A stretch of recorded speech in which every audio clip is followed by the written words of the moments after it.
سڵاوتان لێبێت 50 ساڵ لەمەوبەر خەڵکی کوردستان لەو پەڕی نەهامەتی و ناومێدیدا بوون تاریکی باڵی بەسەر وڵاتدا کێشا بوو لەو کاتەدا کە دوای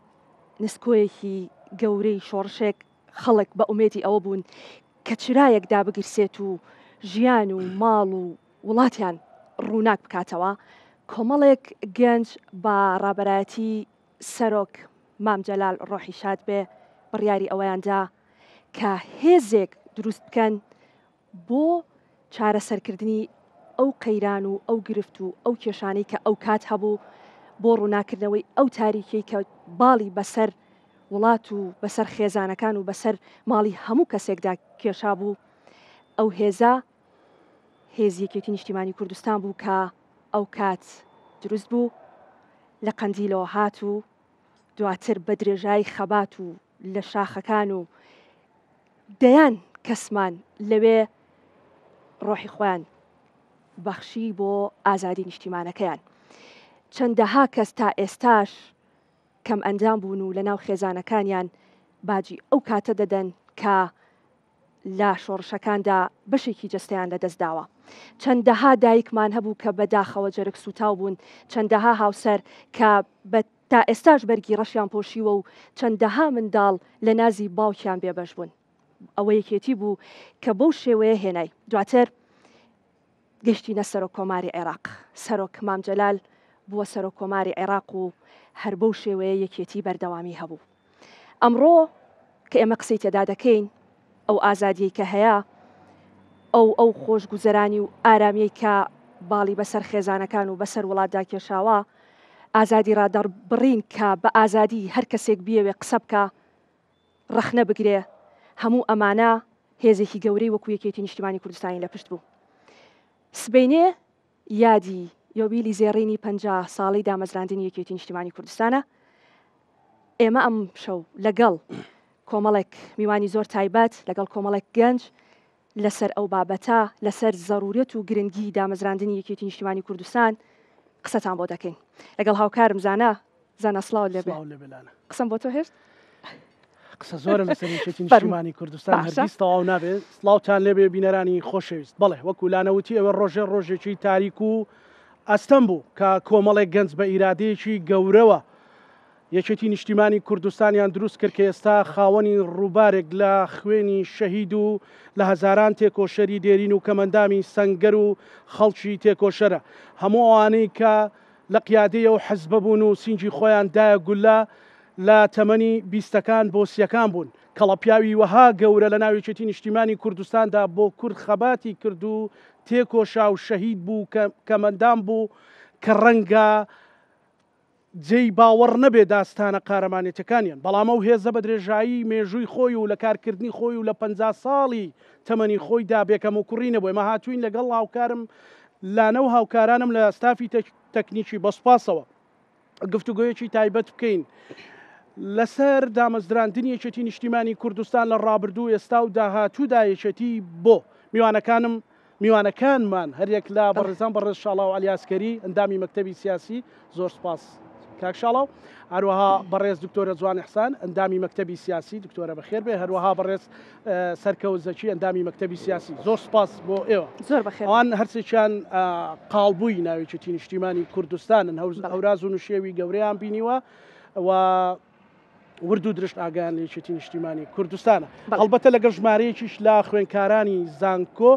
کە ئەوانیش ئێستا و ئایندەی یەکێتی نیشتیمانی کوردستانن بە پرسیار و گفتوگۆکانی ئەوانیش ورتر دەچینە ناو دیتەیڵی یەکێتی نیشتیمانی کوردستان دەستخۆش کاک شاڵاو یەکێتی نیشتیمانی کوردستان بۆ هەر نامیلکەیەکیش هەبوو کاتی خۆی بەڵام ئەگەر پانۆرامایەک لەو بارەوە بخەیتەوە طبعا بۆ ئاگاداریتان منیش لەم بینەیە ئەمە 49مین ساڵە یەکێتی نیشتیمانیم یعنی لە 49مین ساڵە من لە ئەوانەی پێشمەرگەکانەی کە 76 چوونەتە دەرەیانی لە زمنی ئەوانەیە یەکێتی پاش ئاشبەتاڵ بەڕاستی ناومێدێکی زۆر لە کوردستان دروست بوو جەنابی مام جەلال ئەوسال لە بەیروتە بێ و خەڵکێکی زۆرە بینێ لە زمنی ئەوانە پریماکۆف کە ئەو زەمەنە کۆرسپۆندنتی پرافدا بووە و بەڵام بەوەچێ KGB و ڕووس هینی ڕووسەکان بوو بێ زۆری محاولە کردەوە کە کورد بەردەوامی بکە یعنی ئەمە بەشێکە لە دەرێ یعنی لە سیاسەتی دەولی کە ویستوانە کورد بەردەوام بێ لە شۆڕشەکەیە لە وڵاتیش خەڵکێکی زۆر لە کەوادری پارتی کەوادری بەشێکی قیادی بەشێکی سانەوی زۆریان محاولە کرد کە شۆڕشەکە با مەلا مستەفا ژوازی لێهێناوە بەڵام شۆڕش هەر بەردەوام بێ و شەڕی پارتیزانی بکەنەوە هەموویان قبول نەبوو هیچیان قبول نەبوو حتا مام جەلال هێرۆخانیشی بەنامەیەکەوە ناردەوە بۆ ماڵی مەلا مستەفا کە پێیان بڵێ با بە خەڵکەیە وڵاتان هەیە پشگیریمانەکەنەوەە هیچیان نەکرد بۆیە ئەگەر ملاحەزەیەک بکرێ طبعا مەگەر ڕێزم بۆ هەموو ئەندامانی دەستەی دامەزرێنەری یەکێتی بەڵام تۆ کارکتەرەکان ببینە ڕاستە هەموو یەکتریان ناسیەوە هەموو کارکتەری گەورن بەڵام تەفاوت لە بینی کارکتەرەکان هەیە ئەمە ئەبینی پەلەپەلێکی پێوەیە یعنی پێلەپەلێکی پێوە دیارە بۆ ئەوەی تۆ بتوانی شتێک دروستکەی کە ئەوە نیە هیچ نەبێ ڕوحیەت و هینی خەڵکەکە بێنیتەوە فعلا تواندرا لە مدەتێک لە بەیروت بەیانی یەکەمیان چاپ کرد و لەوێش بە سەحافەیاندا و بڵاو کرایەوە بەڵام ئایا یەکی شەشە یان مانگی پێ ئاخری پێنجە بەڵام لە نەتیجە لەم ئاخرەیە هەموو برادران لەسەر ئەوە ڕێکەوتن یادی یەکێتی و یدی بۆیە دوای ئەوە بە ساڵێک تقریبن لە ناوەوە شۆڕش دەستی پێکردەوە لە دەریشەوە خەڵکێکی زۆر لە ئێران و لە سووریا و ئەوانەی کە ئاوارەکانی کورد کە دەربەدەری ئەوێ بووبوون یاخود لە ئەوروپاوە هەبیان هاتنە سووریا لەوێ تەجەموعێکی وەتەنی عێراقی هەبوو تەجەموعی وەتەنی عێراقی داوایان لە ینی ئەو حیزبانیان بەشدارە کرد و بە تایبەتیش لە کوردیان داوا کرد کە ئەبێ هێزی چەکدارتان هەبێ بۆیە پەلەپەلێکیش لەوەیە هەر دروست بوو ینی لە دروستکردنی هێزی چەکداریشە لەوێ معسکەرێکی تەدریبیان کردەوە من لەبیرم دێ مانگی 11 بوو گەیشتینە سووریا 11 کاک نەوشیروان مستەفا شەید شەحسێن بابەشێخ ئەوانمان لە دێرک دیت معسکەرێکی ئەویان کردبەوە کاک سامانگەرمیانی کاک عادلشکور یعنی مەجموعەیەکی تر ئەوانە لەوێ لە تەدریبەکەیان بوون بەداخەوە ئەوانە کە هاتبوونەوە لە ڕێگا یعنی پارتی شەید ئیبراهیم عەزۆ ئەوانی هەمووی شەهید کردبوو یعنی با بڵین شۆڕشی چەواشەیان دروست کردەوە دژی یەکێتی نیشتیمانی کوردستان و لە تورکیاش و لە ئێرانیشەوە با بڵین پاڵپشتێکەوەی کارەسات یەکاری کارشەڵە پێش کارەسات یەکاری ئەمە 76 کارەسات یەکاری 78 بۆیە یەکێتی چاری نەما بوو و من حادیسەیەکم لەبیر دێ ینی ئەمانە گەنجن وەکو تاریخ بابی جەڕینەوە طبعا ماڵی ئەمان نەفی کردبوو بۆ بەغدا لە بەغدا مثلا بەرامبەر مرکزێکیان دانابوون یەکێک بە کورسیکی لەم بابەتانەوە دانیشت بوو یعنی چێ ئەهات ئەبوو بیزانایە چێ بۆ ماڵی ئێمە دێ باوکمیان بان کردبوو لەوێ نازانم کێ بانگی کردبوو بەڵام ئێمە گەنجتر بووین حتا ئەوم دەبیر دێ بە دایکمانی گوتی احتیمالە من نەگەڕێمەوە لەوێ کە گەڕایەوە کەمال محێدین ئەگەر غەڵەت نەبم مام عومەر دەبابە هەندێک لەو برادەرەکانی خۆی هاتن بۆ لای کە بزانێن نەتیجەی قسەکانی چی بۆ مە ساڵی 75 تامەوە باس پێی وتبوون وتوی زەختیان لێکردبوون کە ئەبێ بڕۆن هەر یەکە وەزیفەیەکیانە دەنێ و ئەبێ لە ماوەی 24 ساعتە مباشرە بکەن بە ئیشەکانتانەوە ئەو پێی وتبوون وتوی کورد مەخەنە زاویەیەکەوە چکە وەکو پشیدە کە ئەیخەیتە زاویەکەەوە مەجای دەرچوونی نیە مەجبورە پەلامار تەداتەوە کورد مەخەنە ئەو زاویەوە فعلا دوژمنەکانمان کوردیان خستە ئەو زاویەوە بۆیە یەکێتی نیشتیمانی کوردستان بە پەلەپەل یعنی بە مەدروسیەکی زۆرەوە نا بڵین چی یەکێتی دروست کرد چه هەڵگیرسانەوەی شۆڕشێکی دەست پێ کرد جا ئەمە تاریخێکی دوور و درێژە یعنی ئەسبابی زۆرە بەڵام لە چەند دقیقەیەکی ئاوایە بێ ئومێدیا بووە یعنی هیچ ئومێدێک کورد نەیماوە چکە خەڵک هەمووی بێتاقەت بوو یعنی ئەکسەریەتی ئەوانەی کە بەشدار بوون لە شۆڕشی پێشوە ئەکسەریەتیان لە جنوب خۆیان بینێەوە یعنی بە پێشمەرگەی ئاساییش نەکات ئەوەی بڵێ وەڵام بەس مەسئولەکانیان بەڵێ دکتۆرە جوان لەگەڵ ئەوەی کە باسمان کرد لە تەواوی ناومێدیایەکێتی دروست بوو و لەگەڵ ئەوەش کە کاکشاڵا وتی هەر لە سەرتاوە نار و دوژمنەکانی بەرهەڵستیان کردووە و ویستوانە ئەو چرای کە یەکێتی دێبێدا بگرسێنێ بیکوژێنەوە بەڵام یەکێتی سەرباری هەموو ئەو دوژمنایەتی و هەموو ئەو دژایەتیانی کە کرا و لە تەواوی نائومێدی ئەو کاتە توانی چی بکە؟ تەوانە لەوەی جەنابی کاکشاڵاوە دەست پێەکەم بەڵێ لەو نامیلکێشی کە کاکەزانە ئیشارەی پێەیە لەو نووسینەیە نووسینی ئەوەی کە یەکێتی نیشتیمانی کوردستان بۆ ئەگەر بیخوێنیتەوە لەوانەیە وەکو نامیلکەکە تقریبان 50 شتێک پەڕەیە پەڕەی بچووکە بەڵێ بەزمە خۆم کە خوێنمەوە تعجبم لە فکری ئەو شخصە هات کە نووسیوێتی زیاتر لەوەی کە ئەشی ناسم کە هەڤاڵ مام جەلالە یعنی عەقڵیەتێکی علمی دقیق ئەو شتەی نووسیوە یعنی کەسێک باگراوندی قانونە کەسێک باگراوندی سیاسەیە کەسێک باگراوندیشی تەنزیمی و حزبیە بەڵام مێژوونووسێکی دقیق لەسەر و هەموو شێوانێ محەلیلێکی ینی سۆسیۆلۆجستێکی سایکۆلۆجست لە عینی کاتە یەک تەحلیلی وردی طەبەقی کوردستانی بۆ کردویت لە دووتوی 50 پەڕەی بچووکە هەم تعجب لەو عەقڵیەتەکەم لەک تعجبی لێکمەوەی کە ڕئیسی حزبەکەی خۆم و سەرکردەکەی خۆم و سەرۆکەکەی خۆم نەناسی بێنە بەس ئەها هەموو ڕۆژێک شتێکی تازەتر کەشفەکەی لەسەر کەسێک کە زۆربەی تەمەنێ لەگەڵا بردوۆتە سەر زۆربەی تەمەنێ لەژێر دەسیا ئیشی کردووە شتی لێوە فێر بوویت بێت تەحلیلی طەبەقی کوردستانە بۆ ئەکات چۆن پارتی دیموکراتی کوردستان کە کۆنترین حزب و یەکەمین حزب بووە کە لە ناو ئەم ناوچەیە کاری سیاسی و خەباتی شەکداری کردووە چی بۆ هەڵەکانی و چی بۆ هەڵە استراتیژیەکانی و بۆ یەکێتی نیشتیمانی کوردستان سەری هەڵاوە و چی ماوەتەوە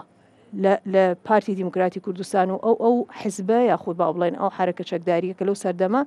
شۆشێکی بەرپا کردووە نەیتوانی شۆشەکە بەرێتە سەر وەشکستی بە شۆشەکەی هێنا بۆی تەسنیف کردووی کە لە چەند بەش پێک هاتووە وەکێن ئەوانەی کەم فکریان دروست کردووە چەنی چۆ بەلای ئێرانە چەنی چۆکە ئایدی بەرەو عێراق چۆتەوە کە لەو سەردەما باش نەبووە ڕێکەوتن لەگەڵ نظامیکی شۆڤێنی وەکو سەردەمی ئەوسای عێراق و لەگەڵ نظامی ئیمپراتۆریەتی ئێرانە بەهلەوی ڕزا بەهلەوی ینی اینجا ڕەبتی ئەکاتەوانێ بە سەردەمی سیاسی غەرب لەو سەردەما اینجا دوایی یەت پێت ئەڵێ لە دوای ئەمانەوە هەمووی مخاطبی چی ئەکا مخاطبی عەقلی سیاسی ئەکا مخاطبی ئەوانە ئەکا کە لە حرەکەکە شکستیان هێنا و ئەوانەشی کە لیماونەتەوانێ ئەبێ بچێن ناو حرەکەیەکی سیاسی تازەوە زائیدان جەماوەر مخاطبی هەمووی ئەکا و پێش ئەڵێ یەکێتی نیشتیمانی کوردستان لە چیەوە دروست بووە و بۆ ئەبێت ئەم هێزە سیاسیە ئەم کۆمەڵە تەیارەتە فکریانە لە خۆی بگرێت کە لە جوتیاران و لە کرێکاران و لە چینی بۆرژوای مامناوەند یا ورد نەسەنکەوە باسی ئەکا هەتاوەکو ئێستا یعنی تۆ ئەگەر لەم مێژۆ تێنەگەی تێژ ناگەی بۆچی تۆ ئەندامی یەکێتی نیشتیمانی کوردستانی بۆ ئەندامی حیزبێکی ترنیت و بۆچی لە دوای یەکێتی نیشتیمانی کوردستان و بیلەوە ناکەیتەوانێت کە بچیتە ناو حیزبێکی سیاسی ترەوە سوالەکەی جەناب لانەخان لەبەرەوە یەکێتی ئەو شەرعیەتە مێژووی و خەباتگێڕی هەیە زائیدن یەک شتی زۆر چۆن ئەڵێ ناڵێن سحرە ناڵێن نهێنیە بەڵام ئەو استراتیژەیە لە ناو کاری حزبی و تەنزیمی لە ناو یەکێتیە ئەوەیە کە ئەم حزبە خۆی ئەگونجێنێ بە پێی سەردەم وەرە تو سەیری خطابەکەی کە لەو سەردەما بیهێنە مقارنەی کە بە نووسینەکانی مام جەلال لە هەشتاکانە مقارنەی کە بە نووسینەکانی لە نەوەتەکانە مقارنەی کە بە سیاست و بە نووسینەکانی لە دوای 2023 سیری ئەو ئسلوبی سیاسی بە تەدریجیشە ئەوە نییە لە ساردەوە بۆ گەرم و لە گەرمەوە بۆ سارد یعنی ئەلێرا وەکو ئەکادیمێک قسە ئەکەم ینی وەکو ئەندامێکی یەکێتی وەکو کادرێکی یەکێتی قسە ناکەم تەحەدا ئەەکەم حزبێکی تری سیاسی هەبێت لە هەموو عێراق و ناوچەکەش وەکو یەکێتی نیشتیمانی کوردستان استراتیجی هەبێت یعنی یەکێک لەوانەیە لە ناحەزەکان لە نەیارەکان لە منافسەکانی حزبەکەم لەوانەی کە پێش خۆمان بوون لەوانەی لە ئێمە جابوونەتەوە لەوانەی لە دەرەوەی کەیانی یەکێتی نیشتیمانی کوردستان دروست بوون بەڵێ لە خۆیان باین هێمە لە خۆمان باینین فکرەکەمان ئەساسی فکرەکەمان سەنە استراتیجەکە چییە بۆی ڕوونتر استراتیژەکە ئەوەیە وەرە سێری کە سێری هیچنە سێری ئینتیخاباتەکان کە پێیا تێپەڕین ئێمە سێری ئەو ئەزمانەکە کە ئێمە ناوخۆ هەمان بووە و بەشمان لێجیا بۆتەوە گرەوی دنیامان لەسەر نەکراوە کە شکستە هێنین زۆر جا سڕاعاتی ناوخۆمان هەبووە لەوانێ لەم شوێنێکی ئێستا ئێمە تیادانیشوین شەرەها کۆبوونەوەی حساس ینی کاک شاڵاو جەنابە بەبیریە کاک سەرکە و جەنابیشە کۆبوونەوەی حساس کراوە پلینۆمی حساس ئەنجام درراوە بەس یەکێتی لی هەساوەتەوە قووەتێکی تایە یعنی هێزەکەی خۆی لە ناو خۆیان چۆن لە سەرەتاوە چۆن لە ئیتحاد و سڕاع دروست بووە نفسی شتە بۆچی چکە ئەساسێکی بە قووەتی هەیە مەسە ئێستا حیزب هەیە بەبێ ئەوەی ناویان بێنم حیزب هەیە ئێستا حیزبی پۆپولیست هەیە حرەکەی پۆپولیست حیزب نین هەمانە لە ناو سێمانیا وجودیان هەیە انتخاباتێک دوان زۆرترین دانەهێنێ بەس انتخاباتێک یەت ئەچێتە نیوە انتخاباتی دوای ئەوە ئەچێتە کەمتر لە نیوە وە بزوتنەوەش هەبووە لە ساڵانی ڕابردووە کاری کردووە زۆر کەس توێتی ئەمە جێگرەوەی یەکێتی نیشتیمانی کوردستان بوو وانە بووە بۆ لەبەری بناغەکەی قایم نەبووە بناغەکانیان قایم نەبووە زۆربەی زۆریان ڕەتفعل بوون نەک فعل وەصاحبی ئەجندەیەکی بەقۆت نەبوون هەنێکی هەبووە سڕاعی ناو یەکێتی بووە چۆتە دەرەوەی یەکێتی هەدەفی یەکەمی کۆتایی پێهێنانی یەکێتی بووە نەیتوانیوە حرەکەی تر هەبووە دروست بووە لە ساڵانی ڕابردووە تەمەنێکی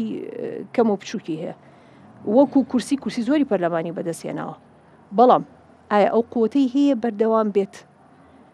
چکە ئەم مەرحەلەیە تۆ پێویستە یە ئەمە بە حکومڕانێکی ئێژگار بە قوت هەیە کە ئەویش بە یەکێتی نیشتیمانی کوردستان ئەکرێ حکومڕانی لە بەروی تەحملی مەسئولیەتەکەکە یان بە حرەکەیەکی ئۆپۆزیسیۆنی منطق بە منطق ئیشکە نیمانە حرەکەی ئۆپۆزیسیۆن کە بە منطق ئیشکە ئەو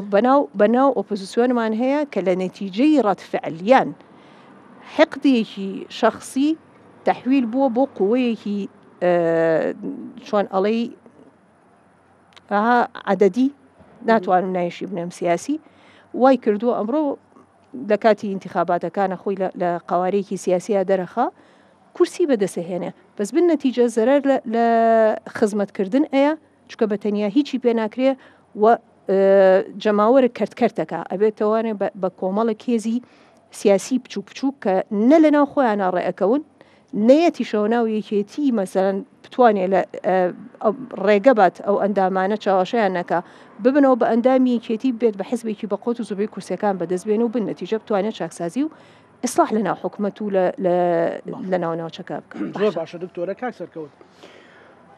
کاشاڵا و دکتۆرە جوان باسی سەرەتایەکیان کرد لە یەکێتی نیشتیمانی کوردستان سڕی ئەو بابەتە چی بوو لەو دۆخە پڕقەیرانە پڕ نەهامەتیە پڕ ناومێدیە ئەگەر مبالەغە نەبێ بەڵام بە کەمتر بڵین سەدان کەس لە شار و شارۆچکەکان لە گوندەکان ڕۆحی خۆیان کردە قوربانی بە ماڵ و سامانی خۆیان دوای ئەو ڕەوتە یان دوای ئەو فکرا دوای ئەو شۆڕشە کەوتن. سپاس من سەرەتا پیرۆزبایی لە کۆمەڵانی خەڵکی کوردستانەکەم بۆ یادی یۆبیلی زێڕین و یادی 50 ساڵەی دامەزرانی یەکێتی نیشتیمانی کوردستان پیرۆزبایی لە هەموو ئەو سەدان هەزار تێکۆشەراکەم کە لە سەرەتای هەفتاکانەوە کرێ بڵێم و لە ساڵی 75ەوە بە دیاریکراوی پەیوەندیان بە ڕیزەکانی یەکێتی نیشتیمانی کوردستانەوە کردووە لە ناو ڕیزەکانی یەکێتی نیشتیمانی کوردستانە خەباتیان کردووە تێکۆشاون چ لە ڕێخستنە نهێنیەکان بوو بێتن یان لە ناو هێزی پێشمەرگا یان لە دوای ڕاپەڕینەوە ئەرک و مەهامی جۆرا جۆریان لاستەوە بێت پیرۆزبایی لە میوانە ئازیزەکانی کۆمەڵی خوێندکارانەکەم پیرۆزبایی لە یەکەیەکەی هەواڵەکانی ڕێخستنەکانی ئێستا یەکێتی نیشتیمانی کوردستانەکە ئومێدی سەرکەوتن بۆ هەموو لایەکیان ئەخوازم لە ڕاستیا خاڵی جەوهەری دەستپێکردنەوەی یەکێتی نیشتیمانی کوردستان و دامەزرانی یەکێتی نیشتیمانی کوردستان بوونی چەسانەوە بووە دوو جۆر چەسانەوە ئەو قۆناغا لە بە پێی لێکدانەوە سیاسیەکان بە پێی لێکدانەوە استراتیژیەکانی ئەو سەردەمە یەکێتی نیشتیمانی کوردستان لە هەناوی کۆمەلگای کوردستانە قوڵپیان داوە یەکێکیان چەسانەوەیەکی نەتەوەیی نیشتیمانی بووە کە لەسەر کوردبوون خەڵک سزادراوە لەسەر بوونی بیرروڕا و بڕوابوون بە کوردایەتی خەڵک سزادراوە بۆیە هەموو ئەو بیر و هەموو ئەو خەڵکانەی بڕوایان بە یان بیر و باوەڕیان لەگەڵ کوردایەتی بووە لەگەڵ بیر و باوەڕیان لەگەڵ کوردایەتی پێشکەوتن خواز بووە بڕوایان بەوە هەبووە کە پێویستە خەباتی کوردانە قاڵ بدرێتەوە جارێک تر جۆش بدرێتەوە دوای شکستی شۆڕشی ئەیلول بڕوایان بەم شۆڕشە هێناوەوە یەکێک لە ڕەمزە دیارەکانی ناو خەباتی کوردایەتی کە سەرۆک مامجەلال بووە پێشەنگ و پێشڕەوی ئەم خەباتە بووە لەگەڵ دەیان و سەدان هەواڵی تێکۆشەری تر کە لە ڕەمزەکانی خەباتی شۆڕشی ئەیلول بوون لە ناوە دیارەکانی سەرکردایەتی و فەرماندە دیارەکانی شۆڕشی ئەیلول بوون تێکەڵ بوون بە دەیان خوێندکار و دەیان تێکۆشەری گەنجی خەباتی نهێنی و خەباتی ڕێکخراوەیی ناو شارەکان کە پێکەوە بڕوایان لەلایەکەوە بە خەباتی نیشتیمانی و بە کوردایەتی پێشکەوتن خواسە بووە لەلایەکی ترەوە ئەوەی کە هەواڵی عزیزم دکتۆرە جوان باسی کرد بڕوایان بە خەباتی چینایەتی بە خەباتی کۆمەڵایەتی بەو فشار و زەخت و زۆرە هەبووە کە لەسەر بیر و باوەڕی پێشکەوتن خوازانە بەرە ڕووی ئەو کۆمەلگایە بۆتەوە بۆیە خەڵکانێکی زۆر لە دیهاتەکان و خەڵکانێکی زۆر لە ناو شارەکان ئەوانەی بڕوایان بە پێشکەوتن و پێشکەوتن خوازی هەبووە ئەوانەی بڕوایان بە بیرروڕاکانی چەپ و بڕوان بە دیموکراسی و بڕوان بە پێشکەوتنی کۆمەڵایەتیە بووە دەرفەتێکیان لە چوارچێوەی یەکێتی نیشتیمانی کوردستان دۆزیوەتەوە بۆی تعبیر لە بۆچوونەکانی خۆیان بکەن و بۆ ئەوەی کە لە ڕێگای یەکێتی نیشتیمانی کوردستانەوە هەوڵ بدەن بۆ ئازادی هەوڵ بدەن بۆ ڕزگاری نیشتیمانی هەوڵ بدەن بۆ باشترکردنی ژیانی خەڵک کە بەشێکە لە خەباتی چینایەتی و بەشێکە لە خەباتی کۆمەڵایەتی و بۆ ئەوەی کۆمەلگای کوردستان لە کۆمەلگایەکی دواکەوتوی دیهاتیەوە بگوێزنەوە یان قۆناکە بگوێزنەوە بۆ کۆمەلگایەکی پێشکەوتوو کە لەسەر بنەمای پێشکەوتنی پیشەسازی و لەسەر بنەمای دادپەروەری کۆمەڵایەتی و لەسەر بنەمای ئازادی بیرڕا دامەزرا بێت بۆیە دەرفەتێکی زیێڕین بووە بۆ سەرەتا دەیان و دوایینتر سەدان و لە قۆناکانی دوایینتریشا هەزاران کەس بۆ ئەوەی کە خۆیان لە چوارچێوەی خەبات و سیاست و ئایدۆلۆژیا و استراتیژی ناویەکێتی نیشتیمانی کوردستان بدۆزنەوە حقیقەتێکی ترکە پێویستی بە باسکردە ئەوەیە کە یەکێتی نیشتیمانی کوردستان ئەو سەردەما لە چەند باڵێک پێکاتوە هەڵگری بیر و باوەڕێکی دیاریکراو نەبووە بەتەنها هەڵگری یەک تەنها ئایدۆلۆژیا نەبووە دەرفەتێکی ڕەخسانووە کە خەڵک لەم پەڕی چەپەوە بۆ ئەو پەڕی ڕاست لە ناویەکێتی نیشتیمانی کوردستانە دەرفەتی هەبێت خەبات بکات و دەرفەتی هەبێت تعبیر لە بۆچوونەکانی خۆی بکات و دەرفەتی هەبێت بۆ ئەوەی ئەوانەی بڕوای پێێتی هەوڵی بەدیهێنانی بدات بۆیە دەرفەتێکە بۆ کۆکردنەوەی خەڵک و کۆمەلگای کوردستانیش کۆمەلگایەکی ڕاپەڕی و کۆمەلگایەکی یاخی لە زۆڵم و زۆر و کۆمەلگایەک بووە کە ویستێتی بەشێکی زۆر لەو ئامانجانەی کە لە ساڵانی ڕابردووە خەباتی بۆ کردووە و لە شۆڕشی ئەیلولا بەداخەوە شکستی هێنا و نەیتوانی بگاتە سەرکەوتن لە ڕێگای شۆڕشی نوێەوە بتوانێت و ئامانجانە بەدیبێنێت دەستخۆش کاکە شاڵاو لەگەڵ ئەو هەموو نەهامەتیانی کە یەکێتی پیادا تێپەڕی و بووە حیزبێکی سەرەکی لەم وڵاتەدا وەک ئەوەی کە خاتو جوانش باسی کرد لەگەڵ هەموو زروف و بارودۆخەکان یەکێتی توانێتی خۆی بگونجێنێ و کۆمەڵێک خەڵکی زۆر باشی لە دەوری خۆی کۆکردوێتەوە بەڵام یعنی ڕەنگە ئێستا بینەری ئێمە خەڵکی ئێمە لاینگرانی یەکێتی بپرسن لەگەڵ هەموو ئەمانەیە یەکێتی چی بۆ خەڵکەکەی کرد چی پێشکەشی بە خەڵکە لا نەبڕ ڕەنگە بەبستەوە بێت کە لە کاتە سەختەکانە نەک ئێستا ینی لەو کاتۆ تا ئێستا لەو کاتۆ تا ئێستا خەباتی شۆڕژێر چەکداریە من ینی بە ئوسلوب و میتودەکەی خۆم قسە بکەم و بکەم ینی یەکێتی لە ناچاریە یعنی چکە کورد لە خەتەرا بوو یعنی وجودی کورد لە نەمانا بوو یعنی یەکێتی کە دەستی دایە خەبات و شەڕ یعنی ناچار بوو یعنی ئەوە نەبوو بڕێ بۆ خۆی حەزیلێتی و ئەوە ئەگا یعنی چکە هەوێی قەومیت لە خەتەرا بوو بۆیە کە تۆ شتێک بە پەلەپەل بەڕەتفعلەکەی دائیمەن ئیجابیشی تایە و سلبیشی تایە یعنی ئەوە نییە هەمووی مەدروس بوو بێ و لە هیری خۆیان بڕوە بۆیە یعنی یەکێتی بە درێژایی وەخت بەرزیونزمی زۆری دیوە یەکێتی من زۆر جار ئەڵێم تاریخی ئەم تازەی با بڵین قەرنی پێشووی کوردستانی عێراق تاریخەکەی با بڵین خەباتی سیاسی کورد تایە بەڕاستی بەشێکی ئەگەڕێتەوە بۆ پارتی بیدایەت. من داوای لێبوردنەکەم دکتۆرە جوان یەک تعدیلێک بۆ قسەکەی جەناب دەکەم. پارتی بۆ ئاگاداریتان، پارتی ئەوەی کە ئێستا پارتیە ئەوانە پارتیان دروست نەکردو بۆ ئاگاداریتان. پارتی دروستکردنی پارتی ڕەحمەتی مەلا مستەفا 12 بینی 12 بۆ 14 ساڵ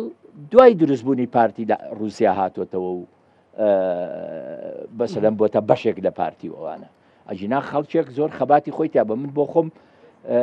جارێک هزار ڕەحمەتی لێوێت لەگەڵ ڕەحمەتیان لێوێت لەگەڵ مامە عومەر عومەر دەبابە و کاکەمال فواد چوینە خزمەتی مامۆستا برایم لە لەندەن و ئەو قسەیان بە جەنابی مام جەلالی جوتەوە کتومە گەورەترین هەڵی ئێوە ئەوە بووە واستان لە خەباتی خۆتان هێنا لە ناو پارتیە. مع العلم پارتی ئەساسەکەی ئەگەر ئێوە بیبی بشنەوە تاریخەکەی ئەمە هەر بۆ جوابی پرسیارەکەی جەنابتانە بشنەوە تاریخەکەی باڵێکە بۆ پێیان وتە باڵی مەکتەبی سیاسی لە خلافکە دروست بووە. باڵێکیش بەڕاستی باڵە عەشایەرەکەی بووە کە لەم لە مامۆستا برایم کە سکرتێری حیزب بووە قیادەی کردووە، لەو لاش مەلا مستەفا کە سەرۆکی حیزب بووە قیادەی کردووە. یعنی ئەمەی کە ئێستا ڕوو ئەدا و کە بەرەو ڕووی خۆشمان بۆتەوە کە لە نەتیجەی غەڵەتی خۆمان مەسەن خەڵکەڵێ ڕاوەستا ستۆپ ئەوەی کە کردوێتی هۆشی میلەتی ئێمەی دروست کرد کە بڵێ نە کە بە هەڵە بڵێ هەڵەیە ئەو نائەی کاتی خۆی ئەو زەمانە ئێستاش تەتەوری پێکراوە و من ئەمەی کە ئێستا ئەیبینم ئەم وشیاریە کە هەتا لایەنە پۆپۆلیستەکانی وەکو دکتۆرە جوانیش کە باسی کرد لایەنەکانی تریش کە بە ناو معارەزەن و معارەزە نین باشە کە ئەڵێن نە هەمووی پەروەردەی ئەو حڕێتەیە کە ئەو باڵی مەکتەبی سیاسی داوێتی و ئیدامەکەش ڕاستە یەکێتی باڵی مەکتەبی سیاسی نەبووە بەڵام کاراکتارێکی زۆری ئەوانەی مەسەلەن شخصەتی شۆک و جەلال تاڵەبانی مثلا هەر لە هەیئەی موسسە کاکەمال فواد جەنابی مام جەلال کاک عەبدوڕەزاق فەیلی ئەمانە هەمووی کاک نەوشیروان باڵی مەکتەبی سیاسی بوو. باشە یعنی فکرەکان یەکێتی توانی فکر و هۆشی خەڵکی گەنج کورد جاتۆ ئێمە وا پیر بووین بەڵام ڕۆژێک لە ڕۆژان وەکو ئەم ماشەڵڵا ئەم گەنجانە بووین ئێستاش پیر نین ئەوە هۆشەی فێری خەڵک کرد ئەجا کە ئینسان هۆشمەند بوو ئەدانێ باش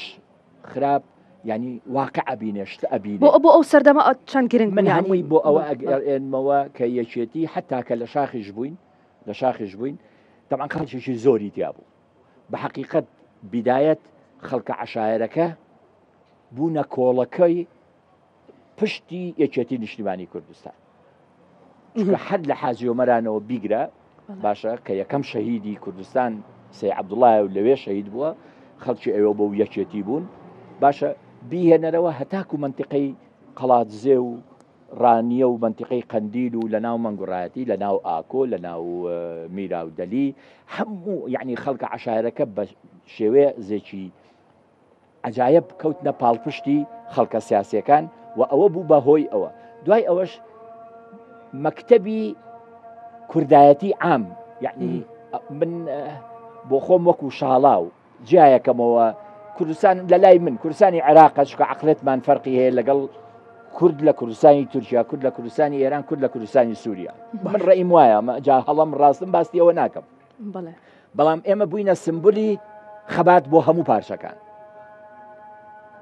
تەحەداکەم لە هەر شوێنێک کورد ویسپێتی خەباتی هەبێ یەکێتی لەوێ بووە بە پاڵپشتی شەڕ بە پاڵپشتی یعنی شەهیدمان بۆ داون باشە جا چ مادی بێ چ معنەوی بێ زۆر باش ئەوە بەڵێ ئەمەتی کردێتی خاڵێکی درەوشاوەیە لە خەباتی یەکێتی دکتۆرە جوان بەڵێ لە شاخ بەڵێ کاک زانە ببوورە هاوکارانمان پێمانەڵێن کە لە ئێستای کاتی بانگە بۆیە بەرنامەکە ڕدەگرین ئەچینە ناوبڕێکی کورت و ببوورە کاکزانە لەگەڵتان بەردەوامە بین فەرموو. دووبارە سڵاوتان لێ ببینەرانی خۆشەویست وەکو ڕێزێک بۆ ئەو بانگی خەوتنان ئێمە بەرنامەکەمان وەستان بەڵام نەمانویست بیکەینە مزایدەیەک لەبەرەوەی بە قەناعەتەوە ئەمانویست احترامی و بانگە بگرین لانە بەمە لەو پرۆتۆکۆڵاتە دەرچین پرسیارێک لەم پرسیارێک لە تۆ قانونی ببوورەتەوە ڕاگرت با منیش ئەوە بە تۆ بڵێم کە یەکێتی مافەروەران لە شاخ دروست بووە کاری خۆتە تۆ لەگەڵ دکتۆرە جوانە باسکە کە گرنگی ئەو بابەتە چی بوو کاتە بەڵێ دووبارە سڵاتان لەبێ عزیزان دکتۆرە زۆر باسیەوەمان کردو مەسەلانێکێتی لە خەباتی چەکداریەوە و لە شاخەوە و لە هەموو ئەو خەباتانی کێکێتی کردوێتی بەڵام زۆر گرنگە یعنی تۆ ئەو کاتێک کێکێتی خەباتی چەکداریە کرد بیری لەوە کردەوە کێکێتی مافپەروەران لە شاخ دروست بکرێ و دەزانین ئێمە ئەو ڕابەرەی کێکێتی نیشتیمانی کوردستان لەسەر دەستی دروست بوو کە سەرۆک مام جەلالە ڕۆحی شاد بێ خۆی پارێزەر بوو گرنگی ئەم بابەتە یعنی تۆ کاتێکە تۆ بیر لەوە بکەیتەوە لە ناو شاخ و بۆ ئەو سەردەما گرنگی ئەم بابەتە چی بوو ئەما واگەێنێ کە ئیکێتی هەر لە سەرەتای دروستبوونیەوە زۆر پابند بووەوە گرنگی داوە بە بابەتی عەدالەت و یاسا لە وڵات و بەرقەراربوونی ئەو یاساوینانی کە هەیە لە وڵاتەکەیە یان گرنگی ئەو بابەتە چی بوو خۆی ئەو لە نەشەکە بەڕێز خۆت ینی بەشێکی جوابی پرسیارەکەیە بەشێکی تریشی ئەوەیە کە بناغی ئیشکردنی ئەم حیزبە و دروستبوونی فکری ئەم حیزبە لە سەرەتاوە کاری بۆ ئەو کردووە کە کاری بۆ دەوڵەتداری کردووە کاری بۆ فکری مؤسساتی کردووە و کاریشی بۆ ئەوە کردووە بڕوای بە شتێک هەیە کە پێی ئەوترێ خەباتی مەدەنی لە پاڵ خەباتی چەکداریە و بڕواشی بەوە هەبووە کە هەر لە شاخەوە بناغی دامەزراندنی چۆنڵی مؤسسات بکە لەگەڵیشە هەستی بە ئەهەمیەتی ڕێکخراوە دیموکراتیەکان کردووە ئێستا لە ناو یەکێتی نیشتیمانی کوردستانە لە پاڵ ئەهەمیەتی کە ئێمە ئەوە قەنەعەتێکی تامە و ئەساسی حیزبەکەشمان ڕێخستنەکانێتی ڕێخستنی حزبی لە ناو یەکێتی نیشتیمانی کوردستانە ئەوە بڕبڕەی پشتێتی شان بەشانی ئەوە لە دوای ئەو با بڵێن ئەگەر ڕاست بێت تەسیفەکە ئەنجا ڕێکخراوە دیموکراتیەکان و باقی ئۆرگانەکانی ترمانێت ئەنجا بەشێکی گەورەی ڕێکخراوە دیموکراتیەکان و بەشێکی گەورەی کاری ڕێکخراوە مەدەنیەکان مافپەروەران و پارێزەرانە لەگەڵ ئەوەشە ئەتوانی بڵێن هەتاوەکو ساڵانێکی زۆریش ئەم جۆرە ڕێکخراوانە هەیمەنەی سیاسی کەمتر بۆ لە ناویانە ئێستاش کاتێک کە هەڵبژاردن ڕوو ئەیات لە ناو ئەم سندیکا و لە ناو ئەم جۆرە کۆمەڵانە سیر ئەەکەی قورستترین جۆری هەڵبژاردنە چکە ئەو کەسانی کە ئەندامنتیایە وشارێکی زۆریان هەیە و بە ئاسانیش ناچەن ناو ینی تەبەنی فکرێکی سیاسیراکەن پیشەیانە زیاتر کارەکەن پیشەیانە کارەکەن یەکێتی لەمەیانە بەلایەوە گرنگە ینی لە ئێستا لەم سەردەماگە ڕەبتیکەین بەم سەردەمەوە بەلایەوە گرنگە زوربەی زۆری ئەوانەی کە لەم مەجارە لەو پیشەیە کار ئەەکەن چکە سەر بە خێزانی یاسانە خۆ با بڵێن بە چۆنەڵی ئۆسەری قەزایین کە بە چەمکە عەرەبێکی بڵین ئەمانە خەڵکێکی وشیارن و خەڵکێکیشن ئەساسی دەوڵەتداری لە تەشریعاتی قانونیەوە ئەکرێت کە خبرەی ئەوانی پێویستە و لە لایەکی کەشەوە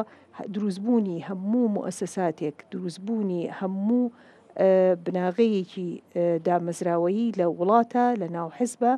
پێویستی بە یاساناس و بە پارێزەران و بە فەرۆران هەیە زۆر باشە کاک سەرکەوت لە شاخ وەکو هەمان ئەو پرسیارەی لانە لە دکتۆرە جوانی کرد مەسەلەن هەندێک بنەمای سۆشیال دموکرات لە ناو یەکێتیا بوو ناڵێن پڕاوپڕ ینی زۆر بە باڵای یەکێتیا بڵێن بەڵام هەندێک شتیتیا بوو لە گوندەکانە انجومەنی گوند هەبوو انجومەنی گوند هەڵەبژێرا مەسەلەن کۆمەڵێک بابەتی گرنگیدان بە جوتیار و بە فەلاح مەسەلەی ئەو بابەتانە یەکێتی تا چەند توانیوتی لە ڕابردوو تا ئێستا لەگە بنەماکانی سۆشیال دموکراتدا هەڵبکات یان نزیک بێتەوە بەڵێ دقیقتر بیڵێم کە زانە یەکێتی هێزێکە بڕواایەکی فراوانی بە دیموکراسی هەیە ئەوەی کە لە شاخ کردی لە دروستکردنی ڕێکخراوە دیموکراتیەکانەوە کە جەنابتان باستان کرد و هەواڵ دکتۆرە جوان باسی کرد بەتەنها لە مافەرۆران خۆی نەبینیەوە ینی یەکێتی هونەرمەندان لە شاخ دروست کرا یەکێتی نووسەران یەکێتی نووسەرانی کوردستان لە شاخ دروست کرا، کۆمەڵی خوێندکاران لە شاخ دروست کرا، یەکێتی مامۆسایان لە شاخ دروست کرا، دەیان و دەیانی تر کە بوونە هەوێنی لەلایەکەوە پێشخستنی شۆڕشەکە و پێشخستنی یەکێتی نیشتیمانی کوردستان لەلایەکی ترەوە ڕەخساندنی دەرفەت بۆ خەباتی پیشەیی لە پاڵ خەباتی سیاسی و چەکداریە. هەر لەم سۆنگەیەوە هەر لەم ڕوانگەیەوە یەکێتی نیشتیمانی کوردستان وەک ئەوەی کە بڕوای بە هێزی دیموکراسیانەی خەڵکو و بەگەڕخستنی ئەم هێز و توانایە هەبووە لە بۆ نمونە لە گوندەکانە ئەنجومەنی گوندەکانی دروست کرد. ئەنجومەنی گوندەکان نمونەیەکی سادەی پیادەکردنی مافێکی دیموکراسی خەڵکی کوردستان بوو. ئەو لەو ناوچە ئازاد کراوەکان ئەو ناوچانەی کە یەکێتی نیشتیمانی کوردستان و هێزی پێشمەرگەی کوردستان دەسەڵاتیان لەسەری هەبوو، خەڵک لە ڕێگەی ئەنجومەنە هەڵبژێراوە دیموکراسیەکەی خۆیەوە پیادەی ئەو دەسەڵاتە سادەی ئەکرد کە ئەو سەردەما لە ناو شۆڕشە ممارەساکرا. بۆ یەکێتی نیشتیمانی کوردستان ئەکرێ بڵێم بنەمایەکی پتە و هێزێکی بە پێوەرە کلاسیکیەکان هێزێکی چەپ بووە. یەکێتی نیشتیمانی کوردستان هێزێک بووە بڕوای بە دیموکراسی هەبووە، بەڵام هەر وەک لە سەرەتای بەرنامەکەوتم یەکێتی نیشتیمانی کوردستان هێزێک بووە بڕوای بە تواناکانی کۆمەڵانی خەڵکی کوردستان هەبووە و بڕوای وا بووە لەم پەڕی ڕاستە ئەو پەڕی چەپ لە کۆمەلگای کوردەواری ئەتوان لە ناو یەکێتی نیشتیمانی کوردستانە خەبات بۆ بەدیهێنانی ئامانجەکانیان بکەن. بۆیە لە هەمان کاتا چەپێکی ڕادیکاڵ و لە هەمان کاتا نیشتیمان پەروەریەک و ئازادی خوازێک و دیموکراسی خوازێک کە بڕوایان بەو پرەنسیپانە هەبووە کە یەکێتی نیشتیمانی کوردستان بەکارپێنن وەک وەسیلەیەکی کاریگەر بۆ بەدیێنانی ئامانجەکانی خۆیان خەباتیان لە ناو یەکێتی نیشتیمانی کوردستانە کردووە. جا با ئێمە واز لە پرسیارەکانمان بینین. باشە ئەو چینە لای ئەو گەنجانە با ببێتە دیبێتێک کاکشڵ فەرمو. کاکە بەچێلی قبری باوکت مەنازە تا سەر نابێ ئەمنان و پیازە ئێمە باسی تاریخی یەکێتی بکەین ئێستا دێنە سەر تاریخەکەی هیدا بەڵام مهم ئەوەیە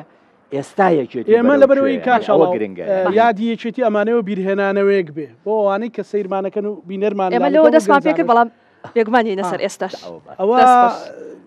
لە پشدەر نوکتەیەکێ کاکشاڵاو ئەڵێ ئێستا ئەگەینە ناخۆشاییەکەی ئەوە کادیرێکێ سەرکەوتی ناسێ باوەش هەروکو یادیەکێتی کاک ئەحمەد بچکۆل بۆ کۆمەڵی خەڵکی تێکۆشەر لە قەڵازێ یینی کردبوو باسی خەباتی یەکێتی کردبوو لە یادیەکی شەشە ئەویش هەمویان پیرەژن و ئەو خەڵکانەی تێکۆشەرن دەستیان کردبوو بە گریان تو ڕاستە پورە مەگرێن ئستا دەگەینە خۆشاییش بەعکسەوە ئەمە دەگەینە ناخۆشایەکەی ئەوەش فەرمونون بەخێر بێن. زۆر سپاس سلااوتان لێبێ توانی ناوی خۆت و پرسیارەکەشت بە دقیقی بۆ چێ بۆی بتوانین وەڵامێکی دقیقی ژوە پرسیارەکەم بۆ سەرکردایەتی مکتەبی سیاسیشێتی جواباتەوە پەنجامی ساڵاتی دامەزرانی کێتی نیشتیمانی کوردستان و 49 ساڵاتی یاڵگیرسانی شۆڕشی نوێی گەلەکەمان پیرۆز بێ لە خۆمان و لە هەموو کورد و کوردستان مێژوو پێمانەڵەیە کە دامەزرانی کێتی کارێکی سەرپەیی نەبوو کارێک بوو کە بەرنامە داڕژا بوو و ناوڕۆکەکەی پڕ بوو لە ئامانجکێکی لە ئامانجە سەرکیەکانی سەربەخۆی کوردستان بوو ڕزگار بووم لەو بارودۆخی کە کوردی تیاچەوسێنرایەوە مێژوش بامان شێ پێمانەڵێ کە بە درێژایی مێژووی خەباتی 50 ساڵەی ئیشێتی ڕۆڵیاوە بە گەنج سوودی لە توانەکانی گەنج وەرگرتووە بەڵام پرسیارەکەی من و کوڕەخنەیەک لە ئێستاە باس پرسیارەکەم بۆ ئێستاکەم ئێستای کوردستان پڕ لە گەنجی بەتوانە هەمومان نەزانین بەتایبەتی ئێمە کە خوێنکاری زانکۆین بەوردی ئاگامان لێیە کە کوردستان پڕ لە گەنجی بەتوانە پڕ لە گەنجی داهێنەر ئایەشێتی نیشتیمانی کوردستان لە ئێستاە بەرنامەی چییە و پلانی چییە ئەوەکو سەرکردایەتی مەکتەبی سیاسیکێتی ئەبێ ئاگاداریان بابەتە بن خۆتان نەزان کە گەنجی بەتوانە هەبێ گەنجی داهێنەر هەبێ ئەگەر سوود لە توانەکانی دەمینرێ ئەوش مەجبورە ڕێگای تر بەکاربێنێ بەداخەوە کە لە ساڵانی ڕابردۆ بینیمان کە گەنجێکی بێشمار کۆچکردنیان ئەگرتە بەر بۆ دەروی وڵات پرسیارەکەی من ئەوەیە کە چیتان کردووە بۆی کە گەنجی بەتوانە و گەنجی داهێنەر و خوێنکاری بەتوانە و خوێنکاری داهێنەر لە کوردستانە سوود لە توانەکانی ببین ڕاستێکێتی نیشتیمانی کوردستان پرسیارەکەم بۆ حکوومەت ناکەم بەڵام خۆتان نەزانن ینی چێتی دامەزراوێکی نافەرمیە یەکێتی لە پشتی حکوومەتەوە ئەو کارکتەرانەی ئەنێرتە ناو حکوومەت ئەبێ ڕۆڵی هەبێ و لە ڕێی کارکتەرەکانی و لە ناو حکوومەتە ئەمە بەرجەستە بکە ئەمە پیادەی ئەو کە کە خزمەتی خوێنکاران و گەنجام بکە وەکوتەمەکو دەستگایشی نافەرمی کە بێتە ئامرازێک بۆ بەدیهێنانی ئامانجەکانی گەنجان و ئەمە جێم و کوردستان چی کردووە و بەتەمایە چی بکە دەستخۆش بەڕستان ئاریا فرید بەڕێزیشتر سلااوتان لێبێت سپاس بۆ دەرفەتەکە بۆ ئەوەی کە هەڵێکی ئەومانەیە هەم ڕخنە بگرین و هەم پرسیارکەین و جوابەکەی وەرگین و سپاس بۆ کورساتیش. من ڕەنوم خوێندکاری زانکۆی سلێمانیم کۆلێژی زانستە ڕامیارەکانم. پرسیارەکەم دیاریکراو نییە بۆ کامتان بێ حەزەکەم جوابی هەمووتان وەرگرم. کاگارە باسی گەنجی کرد لە ئێستا بەڵام منەمێ بیبەستمەوە بە پێشووە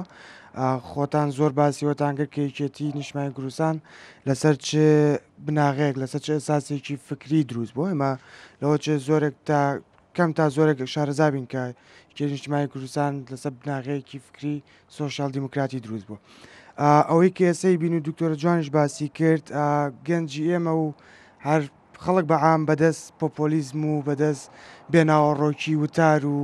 بەدەست سیاسەتی بێناوەڕۆکەوە ناڵێن تەنانەت لە چوارچەوەی حکوومەتی شاری لەوە چێگەر من لە کۆلێژەکەی خۆمت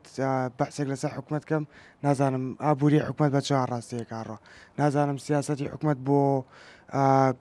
بەدیێنانی عەدالەتی کۆمەڵاتی بە چ ڕاستەیە کارڕۆ بەڵام ئێمە لە یەکێتی نیشتیمانی کوردستان ئاما بینین پێش یەکێتی نیشتیمانی کوردستان بچێتە ئینتیخاباتەوە و بچێتە حکوومەت ئەزانم بۆ نمونە چ استراتیژێکی ئابووری هەیە استراتیژێکی سیاسی هەیە چۆن ئێستا ئێمە توانین گەنج تێبگەێنین لەوەی کە یەکێتی نیشتیمانی کوردستان چی لاک بایەتی لە کاتێکا کە ئازانین لە ئۆپۆزیسیۆنەکان دەسەڵاتدارەکان بە جۆرێک بە وتاری پۆپۆلیسمی وایان کردووە کە واقع و ئەو واقع دروستکراوی خۆیان ئێمە تێنەگەین با من پرسیارێک لێ بکەم تۆ ئەتەوەکو گەنجێک ئایندەی تۆ هەزارانی وەکو تۆ لە ناوێچێتیا چی بێت بۆ ئەوەی ئەوان بە هاوڕەکان بڵێ وەرن لە ناوێچێتیا کۆبنەوە بۆ ئەو ڕێزانەی کە قیادەیە ڕێک ئەوە مێت من چی بە هاوڕەکانم بڵێم چ شتێکی پیشان بەم لە ئێستا بڵێم ئەمە یەکێتیە بڵێم ئەمە فکری سیاسی یەکێتیە ئەگەر تۆ دەنگی پێبیت تۆ لەگەڵ یابیت ئەمە بەدەستێنیت سپاس خاتونێک سڵاوتان لێبێت من شەنگە هیوام خوێندکاری کۆلێژی پەروەردەی بنەڕەتم بەشی کوردی من تقریبا 2 پرسیارم هەیە پرسیار یەکەم لە سەرەتای میوانەکان باسی مێژووی یەکێتیان بۆ کردین لە دامەزاندنیەوە تاو کۆم سەردەمە ئەو مێژووی کە لە دامەزاندنیەوە چۆن بتوانین مێژووی یەکێتی لەوەی کە دامەزاوتا ئێستا بەردەوامی پێ بدەین چۆن ئەو مێژە لەگەڵ ئەم سەردەمی ئێستا بگونجێنین و ڕۆڵی منی گەنج ئەگەر بمێ بەشداری کاری حیزبی بکەم چی لە ناو یەکێتی چ ڕۆڵێک بە منایان چۆن پشتگیری بەهرەکانی منەکە پرسیارەکەی تریشم ئەوەیە ئایا میوانەکانم لە ئەدای ئێستا یەکێتی رازین وەکوی کاوتێ ڕووبارێکی هەیە لە خوێن خاوەنی شەهیدێکی زۆر زۆرە چۆن ئێستا لە ڕوانگەی خوانەوە چۆن لە یەکێتی ئێستا ڕوان پرسیارەکەی منەوە بوو زۆر سپاس بەش دەستخۆش تا مەزبوط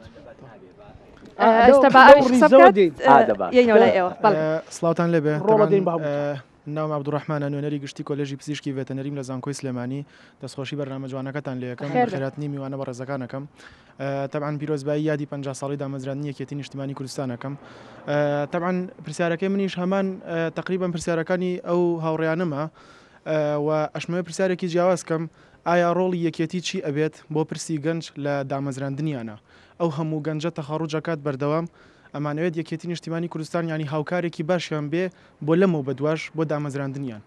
و تەنها و داواکاریەمان هەیە و دەستان خۆش بێت دەستخۆش زانەجا بە ئیجازەی جەنابە کاکە شاڵاو من پێشەوەی بچمە لای پرسیارەکانی ئەوان ئەمە یەک پرسیار بکەم گەنجێک هەیە لێرە دانیشتووە ڕخ نەدەگرێ پرسیار دەکا دەیەوێ بزانێ وتار و خطابی حیزبەکەی چۆنە دەیەوێ بزانێ حیزبەکەی بەکوێ دەگات یعنی بۆ گەنج چی دەکا بۆ ژنان چی دەکا بۆ ئەمە کە یەکێتی نیشتیمانی کوردستان هەمیشە ڕێگەی بەوە داوە کە ڕخنەی لێ بژیرێ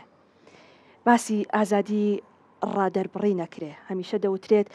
لەو سنوورانەی کە یەکێتی نیشتیمانی کوردستان تیایدا باڵا دەست بێت زیاتر دەتوانرێت قسە بکرێت ئەمە خۆی بۆ خۆی چ پەیامێک لە پشتەوەی ئەمە چی دەگەێنێ بۆ یەکێتی ئەمە لەو پرسیارەوە ئەنج بچینە لای پرسیارەکانی ئەمە ئەزانی پرسیارەکەت بۆ من نەوعێکەیە چکە شێوازی بیرکردنەوەی من لەوانەیە لەگەڵ ڕەفیقەکانمە جیاواز بێن بە شێوازی خۆم ڕەیەکەی خۆمە دەم وەکو شاڵاو یعنی هەواڵینە ئەم ڕووم لە ئێوەیە یعنی ماڵ کە باوک ئەمرێ دائیمەن پشێوێکی پێوە دیارە بێ تەبیعەتی ئینسانیش خوا وای خەڵق کردووە مەسەلەن دایک حەزەکە خۆی شتەکان بگرێتە دەست یان برای گەورە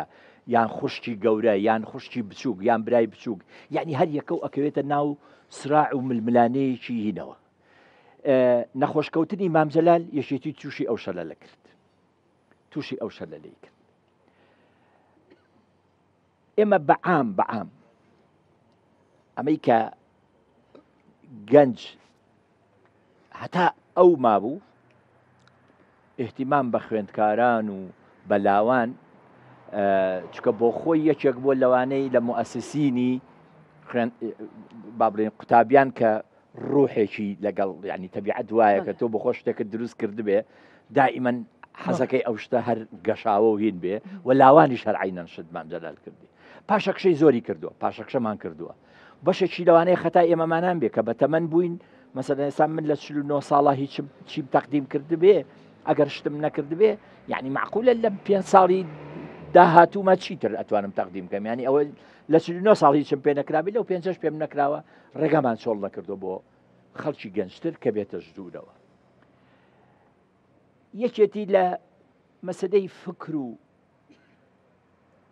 پرسیارەکەی جەنابەت بالضبط ینی ئیستعابم نەکرد ینی بالضبط چیت ئەوێ لە جوابدانەوەیە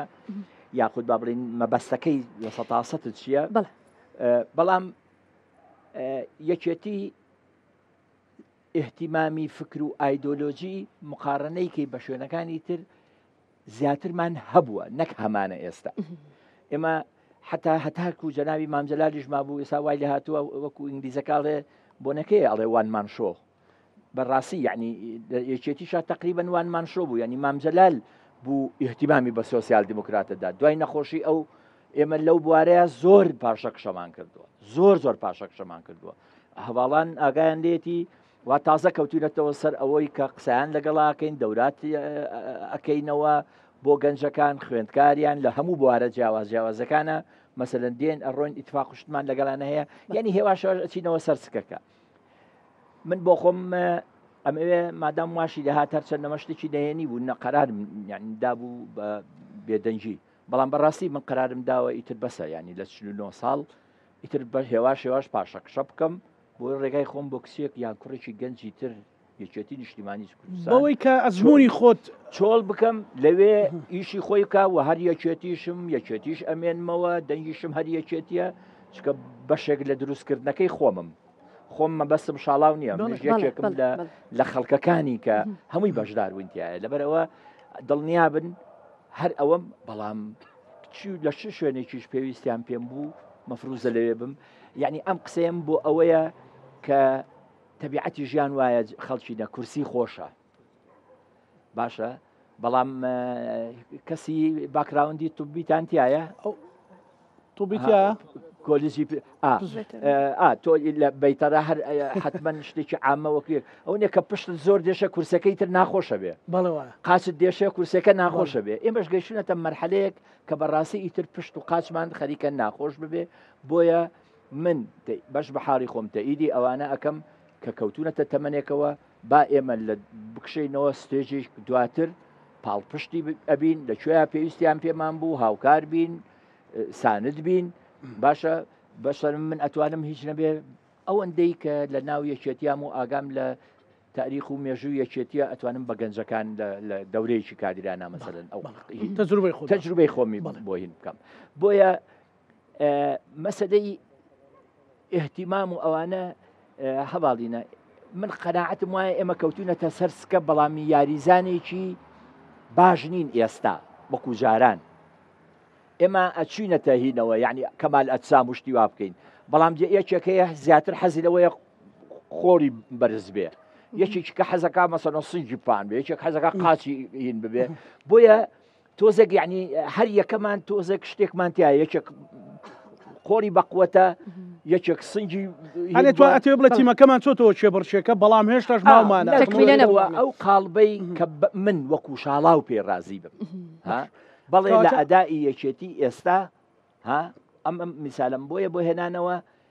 پارچەیە یعنی هەندێک ئەدامان لە هەندێک شوێنە باشین لە هەندێک شوێنە زۆر خراپین یعنی بەڵام ئەوە هێواش بڕیار دراوە قەرارات دراوە و قراری ئەوەمان داوە کە گۆڕانکاری جەزری شەکەین یعنی داهێنانەکەین و ئەوەش با ئیزافە بکەم بۆ شتەکانی هەموو خەباتی یەکێتی چ داهێنانەکەیە یەکێتی نەیکرد بێ و شوێنەکانی تر نیان قۆس بێتەوە یعنی هەموو داهێنانەکان لە ئێوە لە یەکێتی نیشتیمانی کوردستانەوە بوو زۆر باشە دکتۆرە جوان ئەو گەنجانە ئەوەی من لی تێگەیشتم بە دوای مستەقبەلی خوا ناگەڕێن پێشتر کە کەسێکە بوو بە پێشمەرگە ڕۆحی خۆیە بەخشیەوت بامە شەهید بم کوردستانەکە ئازادە بێ شەرەف و خاچی خۆمە پارێزم ئەوی کە ئێستش لە ڕۆژاوای کوردستانە کرێکسان و کوڕانێکن بەس ئەمان ئێستا لێرە تەڵەبەی زانکۆن یەکێک کوردی تەواوکە یەکێک ڤێتەرنەری تەواوکە چێ بێ بە دکتۆری چێ بێ بە مامۆستا بەڵام سەیرەکە بێ بڕوا لە شوێنێکی تر بە دوای کارە گەڕێک نەخواستی خۆەتی نە بڕوا نامەکەی خۆەتی ئێخۆ یەکێتیش لێرە پێوترێ حەزبی دەسەڵات ئەبێ یەکێتی چۆن بتوانێت ئەو کارکتەرە ئەو یاریزانە بەهێزە بێت کە بتوانێت جا چ لە کەرتی تایبەتە چ لە کەرتی گشتیا گەنج خۆی ببینێتەوە دەشوایە پرسیاریان کرد حەزمێکی جوابی هەمووی بەمەوانە بەس کاتمەیێت فەرموو یەک جارێ پێش هەموو شتێک من دووشت ئیمانم پێی نییە یەکێکیان ژن بخرێتە شوێنە بە زەبروی ژنە گەنج بخرێتە ناو کایەیەکی بڕیاردانەوە بە زەبروی گەنجە پێویستمان بۆیە پرسین کام گەنج و کام ژن مەجالەکە زۆرە وە کراوەشە یعنی ئێستا ئێوە حالیەن ئەگەر ئەندامی کۆمەڵی خوێندکاران بن ئێستا حالێنەوە خەریکی ئیشی سیاسین سکرتاریەتێکتان هەبێت سکرتێرێکتان هەبێت ئەوە قیادەیە بێلەوەش ئەگەر بڵێ گەنج لێرات لەگەڵ بیرکردنەوەی ڕەشبینانە و تەشاؤمیانیم کاری سیاسی ئەگەر لەو نوع کارکتەرانە بی کە متەشائم بی بەسەرەن هەڵمەتێکی هەڵبژاردنە هەیە بە درێژایی هەڵمەتی هەڵبژاردنەکە تۆ تووشی مۆقفی زۆر قورس بیتەوە و بچیتە ماڵانەوە جواب بنێنەوە و نەتیجەی ڕاپرسیەکانە بۆ بێتوانێت بڵێ لەم ئینتیخاباتە دەنێکی کەمەهێنین و تەواو ئیتر ئەو کەسە ئەژنوی پشکی و بڵە تەواو ئیتر دەن ناهێنم بە کەڵکی کاری سیاسی نایە ئەو کارکتەرە نیکە ئاخر هەڵمەتی هەڵبژاردن بێ کە تیا بەشدار بێ مەسەرەن کاری سیاسی وایە ئەمڕۆ باشیت سبەینێ مامناوەندی دو ڕۆژی تر باشە بیتەوە دو سێ ڕۆژی تر خراپە بیت ئەجا کاتێکیش سەیری ئەوە بکەیت کە بڵی من مستەقبلم نییە لەم وڵاتە یان مستەقبلم نابێ لە ناو یەکێتیە و ناگەم بەکایی بڕیار و ناو قیادە وانە ئێمە بزە لە ناو یەکێتی نیشتیمانی کوردستانە کۆمەڵێکمان بووین بە ئەندامی سەرکردایەتی تەمەنمان خوارسی و 5 ساڵ بوو من تەمەنم خوارسی و 5 ساڵ بوو کە بووم بە ئەندامی سەرکردایەتی کۆمەڵێک لە هەڤاڵانم 26 ساڵ بوون کۆتاییەکانی با بڵین نزیکی 30 ساڵی بوون و کەسیشمان نە کوڕ ئاغا و نەکچە ئاغا و کەسێک بووین بڵێ وەڵا بەهۆی ئەوانەوە هاتبێتینە پێشەوە حیزبەکەمان ڕێگەیە ڕێگەی پێین و پشتیوانیشی کردین ئێستا سەیری پەرلەمانی کوردستان و پەرلەمانی عێراقکە کەم کەسی تایە لە تەمەنە گەورە بێت سەیری پەرلەمانتارەکان کە هەمویان گەنجن ئافرەتەکانیش و پیاوەکانیش کەتیایەن سەیری وەزارەتەکانمان کە ئێستا لە ناو حکومەتە هەمویان گەنجن ئەوەی کە یەکێتی نیشتیمانی کوردستان بێت وەزیرێکمان نییە لە تەمەنا بڵێ گەورە بێت یان پیر بێت نە هەمویان حکومەتێکی گەنجمانەیە وەکو یەکێتی بۆ ئەوەی کە چۆن مستەقبل زەمان کرێ بەداخەوە زۆر بەداخەوە ئەمە کێشەیەکی ئێستا یعنی عالەمیە بەرەو ئەوە ئەڕوا لە زۆربەی زۆری وڵاتانە یعنی ئێستا بڵێ بەزای ئێمە هەیە کە تەعینات هەبێت یان زۆربەی وڵاتان عقدی ساڵێکە عقدی 2 ساڵە زۆر بڕوا تازە ئەکرێتەوە لە لای ئێمە لە دوای ڕاپەڕینەوە زۆر خراپ دامەزانی حکومەتمان کرد وای لە هات کەڵەکە بوو هەتا ئێستاش کەڵەکە بوونمان هەیە باشترین شت ئەوەیە ئێستا فرسەی ئیش بدۆزرێتەوە فرسەی ئیش بۆ گەنجەکان دەسەبەر کرێ ئێستا وای لێ هاتووە ئێوە هەر بۆ خۆتان زانکۆ ساڵانە لە زانکۆ بەش هەیە دائەخرێ نەک لە لای ئێمە لە هەموو جیهانە وایە بۆچی چونکە ئەگەر بازاری کارکردنی نەبێت ئەو تەخەسوسە پێویست ناکات تۆ تەخریج بە تەلەبە بکەیت بە تایبەت لە وڵاتێکی وکو ئێمە کە وڵاتێکە نەزعی مادی تیا زۆر بە قۆتە یعنی بۆ نمونە ئێستا لە وڵاتانەوانێک کە گەیشتونە تەحەدی و زەڕوڕاتیان تێپەڕان و گەیشتونە تەحەتی فەنتازیا ئەوانە مەسەن بۆ نمونە کابرایەکە ئیشەکات لە مستەوایەکی اقتصادی زۆ بەرزایە بەس حەزی لەوەیە سایکۆلۆژی بخوێنێ تەکوی کە تەعین بێ بەس حەزەکە بیخوێنێت چۆنەڵێ هینی هەیە نازانم چۆن تعبیری لێ بکەم حەزێکی هەیە بۆ ئەو پسپۆریە ئەی خوێنێ هەروە ئێمە نیمانە ئێمە نەگەشتوێتە حەدی فەنتازیە ئێمە لایەزا لە ناو کۆمەڵگای خۆمانە ئەمە قسەیەکی علمی ئەمە من ئێڵم لە مەرحەلی ئینتقالیین ئێمە کۆمەڵگایەکی ئینتقالین و لە لایەکی کەشەوانێ هێشتا ضروراتمان بە تەواوەتی پڕ نەکراوەتەوە مادیاتمان پڕ نەکراوەتەوە یەک شتی تر ئەتوانین بڵین کورسی زیابوونی یەکێتی یعنی زیابوونی قووەتێتی لە ناو پەرلەمانە یعنی زیابوونی قووەتێتی لە ناو حکوومەتە یعنی زیابوونی قووەتێتی لە وەرگرتنی ئەو وەزارەتانەی کە ئەتوانێت بەرنامەکەی خۆی تیاجێ بەجێکە طبعا لە چوارچێوەی حکوومەتەکە ئاشکەوە بەتەنیا ناتوانانی بەرنامی خۆجێ بەجێکی بەڵام کە من نەتوانم دەنی وەکو پێویست بۆ قایمەی حیزبەکەم کۆکەمەوە ناتوان دوایشگەری لێ بکەم بڵم نەیتوانی ئەوە بکات نەیتوانی تەعینم کە بەڵام ئەم حزبەی ئێمە لە ئێستاە ئەبێ بێت یەکشت بکات ئەبێ فرسەی ئیشی زۆر دەسەبەر کە ئەیش ڕێی چێوێت وەبەرهێنان ساڵانێکی زۆرە سلێمانی و ناوچەکانی دەوروبەری سلێمانی بەداخەوە دوو ئابلوقەمان لەسەر بوو لەلایەن بەغا و لەلایەن هەولێرەوە ئاگاتان لێ بوو لە ماوەی ڕابردووە وەبەرهێنانمان زۆر زیاد کرد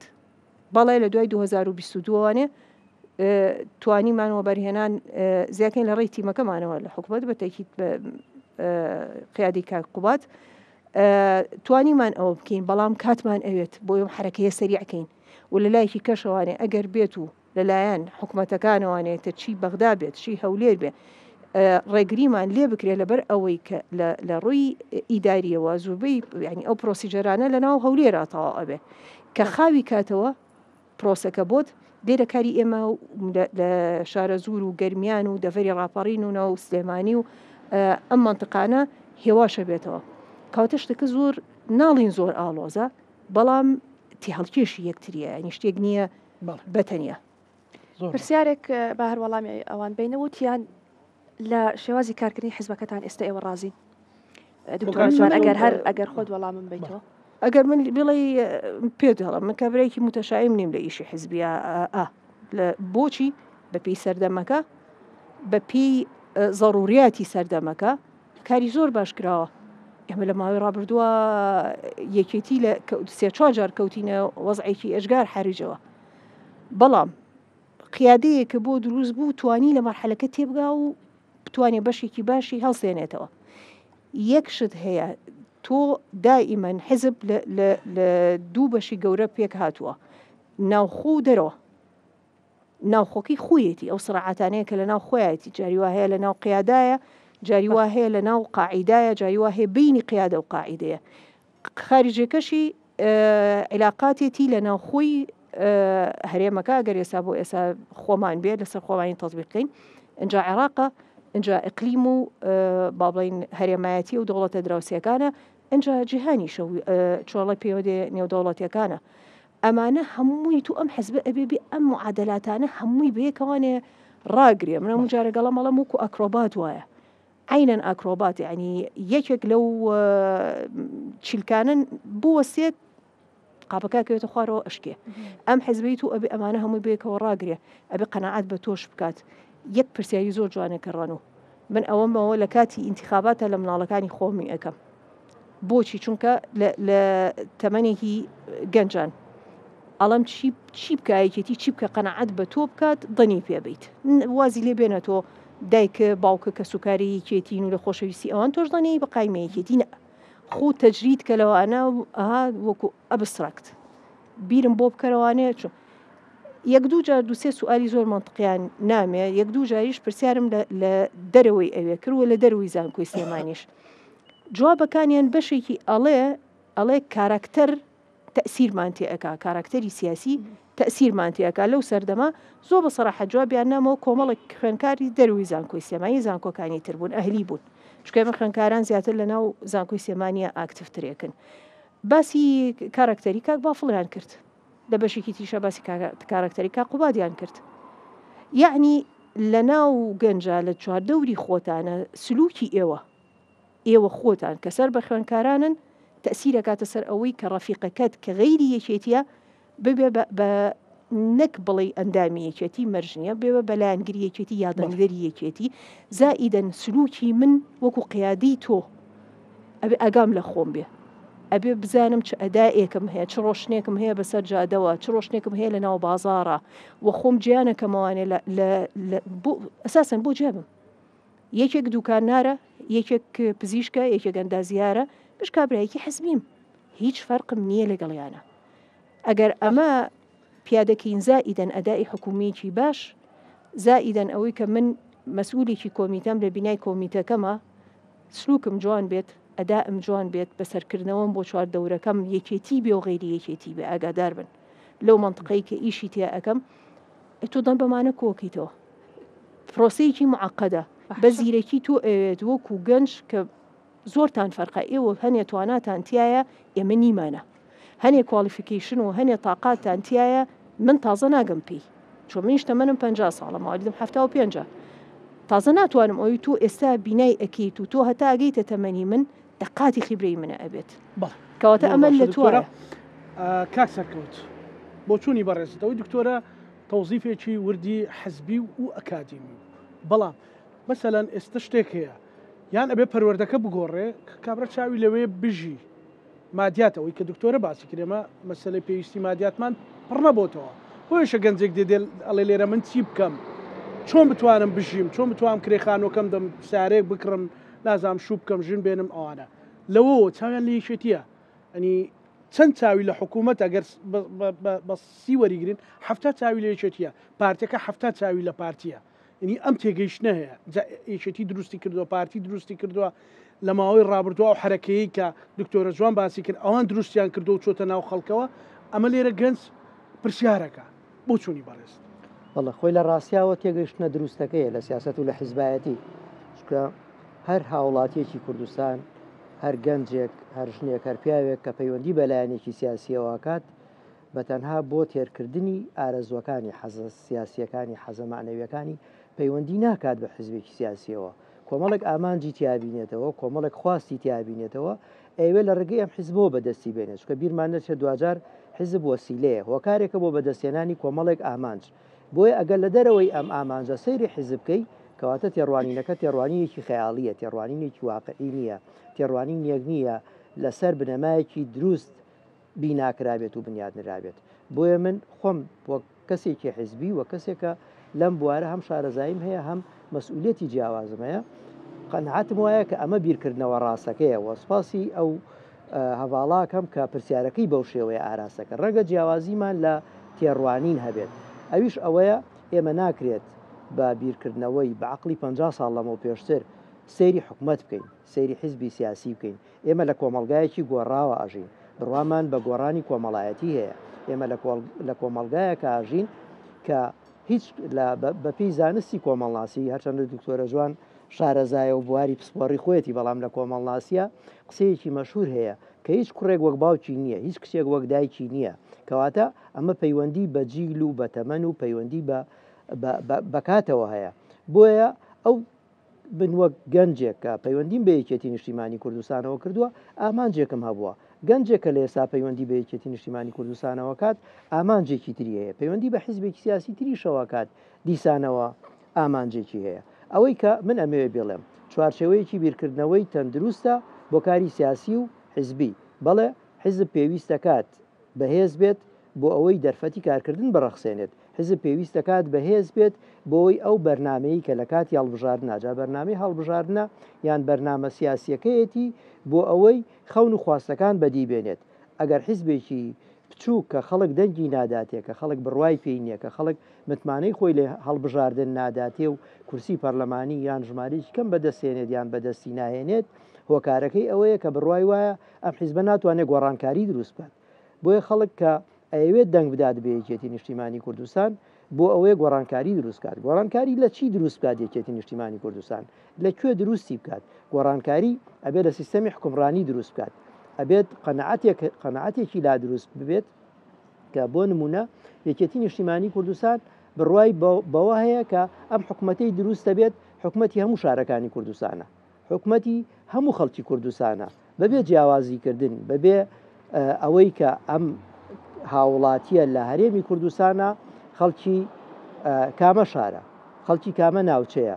چۆن بیرەکاتەوە هاوڵاتی شارێکی کوردستانە و بڕوای بە چ ئاینەکەیە و چ ڕەگەزێکە بۆیە ئەبێت هەنگاوی یەکەم ئەم بیر و بۆچوونە بەهێز بکەین هەنگاوی یەکەم بیرروڕاکانی خۆمان لەم بوارەوە لەم ڕوانگەیەوە پەرە پێ بدەین کە ئەمەمان کرد ئەبێ بزانین ئەم ئامانجانی ئێمە لەکوێ بەدیێت ئایا ئێمە قیبلەنمای ئامانجەکانمان ئەوەیە کە ڕوو لە وڵاتێکی دەرەوە بکەین و پێمان وابێت لە دەرەوەی هەرێمی کوردستانەوە ئایا ئێمە ئەتوانین بەهۆی سیاسەتی نەوتی یان بەهۆی سیاسەتی غازی یان بەهۆی وابەستەگی خۆمان بەلایەنێکی دەرەکیەوە ئەو ئامانجانی کە هەمانە بەدیبێنین بە دڵنیاییەوە لە ئێستا من نتوانم ڕاشکاوانە پێتان بڵێم چقی داخوازیەکانی ئێمە ئەبێ ڕووی لە پایتەختی عێراق بێت چقی داخوازیەکانی ئێمە ئەبێ ڕووی لە بەغا بێت بۆیە ئەبێت ئەو هێزوولایەنانە بەهێز بکەین کە بڕوایان وایە لە بەغا کێشەکانمان چارەسەرە بێت ئێوە خۆتان ئاگادارن کە چەند ڕۆژی پێشوو چەند ڕۆژی بە ئەم ڕۆژەوە چەند ڕۆژی گفتوگۆی تند و تاردانی تند و ململانەیەکی تند بووە کە موچەی خەڵک نەدراوە موچەی خەڵک نەگەیشتووە ئێمە لە ڕۆژەکانی جەژن نزیکە بینەوە هەفتەی داهاتوو جژنی قوربانە بەڵام تا ئێستا موچەی خەڵک نەدراوە ئێمە تا ئێستا خەریکی کۆبوونەوە و کۆبوونەوەکارین لەسەرەوەی ئایا موچە چۆن دەستەبەر بکەین بۆ خەڵک بەڵێ ئەمە پرسێکی گرنگە بەڵێ ئەمە پرسی ژیانی خەڵکە بەڵێ ئەمە خەمی خەڵکە خەمی ئێوەی گەنجیشە ئەبێت هەوڵ بدەن ئەبێت خەبات بکەن و ئێمە ژۆک حیزبێکی سیاسی ئەرکمان ئەوەیە کە ئەم پەیامە بەو شێوەیە بگەینین کە خزمەت بە ئامانجەکانی ئێوە بکات و هەوڵ بدەین کە ژیانی خەڵک باشتر بێت ئێمە لە سەرەتا وتمان ئامانجەکانی ئێمە دوو ئامانج بووە لەسەر دوو کۆڵەکە لەسەر دوو پایە یەکێتی نیشتیمانی کوردستان درێژەی بە سیاسەتی خۆی داوە و سیاسەتی کردووە کۆڵەکەیان خەباتێکی نیشتیمانی بۆ بەدەستێنانی ئازادی بۆ بەدەستێنانی سربەخۆیی بۆ بەدەستێنانی مافەنەتەوەی و نیشتیمانیەکانمان کۆڵەکەیکی تریان خەباتێکی کۆمەڵایەتی بۆ یەکێتی نیشتیمانی کوردستان هەمیشە بڕوای وا بووە کە پێویستە کات کە ئێمە خەباتی چینایەتی کە پێویستە کات خەباتی کۆمەڵایەتی خۆمان پەرە پێ بدەین ئەگەر لە ڕابردووە قەنەعەتمان وا بۆ بڕوامان وا بۆ کە ئەم خەباتە چینایەتیە لە ڕێگەی چینە ڕەنجەر و زەحمەتکێشەکانەوە ئەگاتە ئامانج ئێستا بڕوامان وایە کە لەبەر گۆڕانی کۆمەڵایەتی فراوان لەبەر ئەوەی کە ئێستا ئێمە لە سەدەی بیستوەکان قۆناغی مۆدرنێتەمان تێپەڕان و گەشتونێتە پۆست مۆدرنەتە گەشتونێتە سەردەمی ئەی و سەردەمی زیرەکی دەستکرد گەشتوینەتە سەردەمی پێشکەوتنە خێراکانی تەکنەلۆژیا کە ئەمە بەشێکی ئەفزبەی ئێمە شەگرێتەوە لە ڕوانگەیەکەوە کە پێشتر باسی سۆسیال دیموکراتمان کردووە لە ڕابردووە ئێمە لە بۆ پێشکەوتنی کۆمەڵایەتی پێویستیمان بۆ کە هێزێکی زۆری کرێکاران بخەینەگەڕ بۆ دروستکردنی کارگەیەک پێویستیمان بووە دەیان و سەدان و هەزاران کرێکار لە کارگەکانە ئیش بکەن ئێستا بەهۆی ڕۆبۆتێکەوە بەهۆی زیرەکی دەستکردەوە هەموو ئەو ئیشەی کە دەیان و سەدان و هەندێک جار بڵێم هەزاران کرێکاری کرد ئێستا چەند ئامێرێک ئەنجامێدەن بەڵام ئەمە معنای ئەوە نییە کە ژیانی خەڵک بخەینە مەترسیەوە لە بەرەوەی تەکنۆلۆژیا پێشکەوتووە بگرە ئەبێت بیرکردنەوەکەمان بگۆڕین ئەبێت تێڕوانینی خۆمان بۆ ئایندە بگۆڕین و ئەبێت وا بکەین کە خەڵک دەستەبەری کۆمەڵایەتی هەبێت کە ئێمە چەند ساڵێکە لە ناوێکێتی نیشتیمانی کوردستان بڕوامان وایە کە پێویستەکات هاوڵاتی کوردستان لەو کاتی بێئیشە دەستەبەری کۆمەڵایەتی وەربگرێت ئێمە بڕوامان وایە کە پێویستەکات مناڵی کورد لە دایکبوونیەوە تا قۆناغی خوێندن تەواوەکات پێویستەکات دەستەبەری مناڵەتی وەربگرێت یان دەستەبەری خوێندن وەربگرێت پێویستە کە ئەچێتە زانکۆ ئەهلیەکان پێویستەکات پارەی خوێندنی بۆ دابین بکرێت یان سیستەمێکە بێت لە ڕێگەی بانقێکەوە لە ڕێگەی سیستەمێکەوە کە حکوومەت سپۆرتێکات کاکسەکەوتێتی کاری لەسەر ئەم بابەتانە کردو کە بەڕستان باسێکە بە دڵنیایی ئەمە بەشێک بۆ لە بەرنامەی ئینتیخابی ئێمە بەرنامەی هەڵبژارنی ئێمە لە ساڵانی ڕابردووەوە بۆ ئێستا بەڵام هەم ئێوەش هەم هەواڵەکان باسییان کرد کە ئێمە لە قەیرانێکی قوڵی ناوخۆییا بووین ئەم حیزبەی ئێمە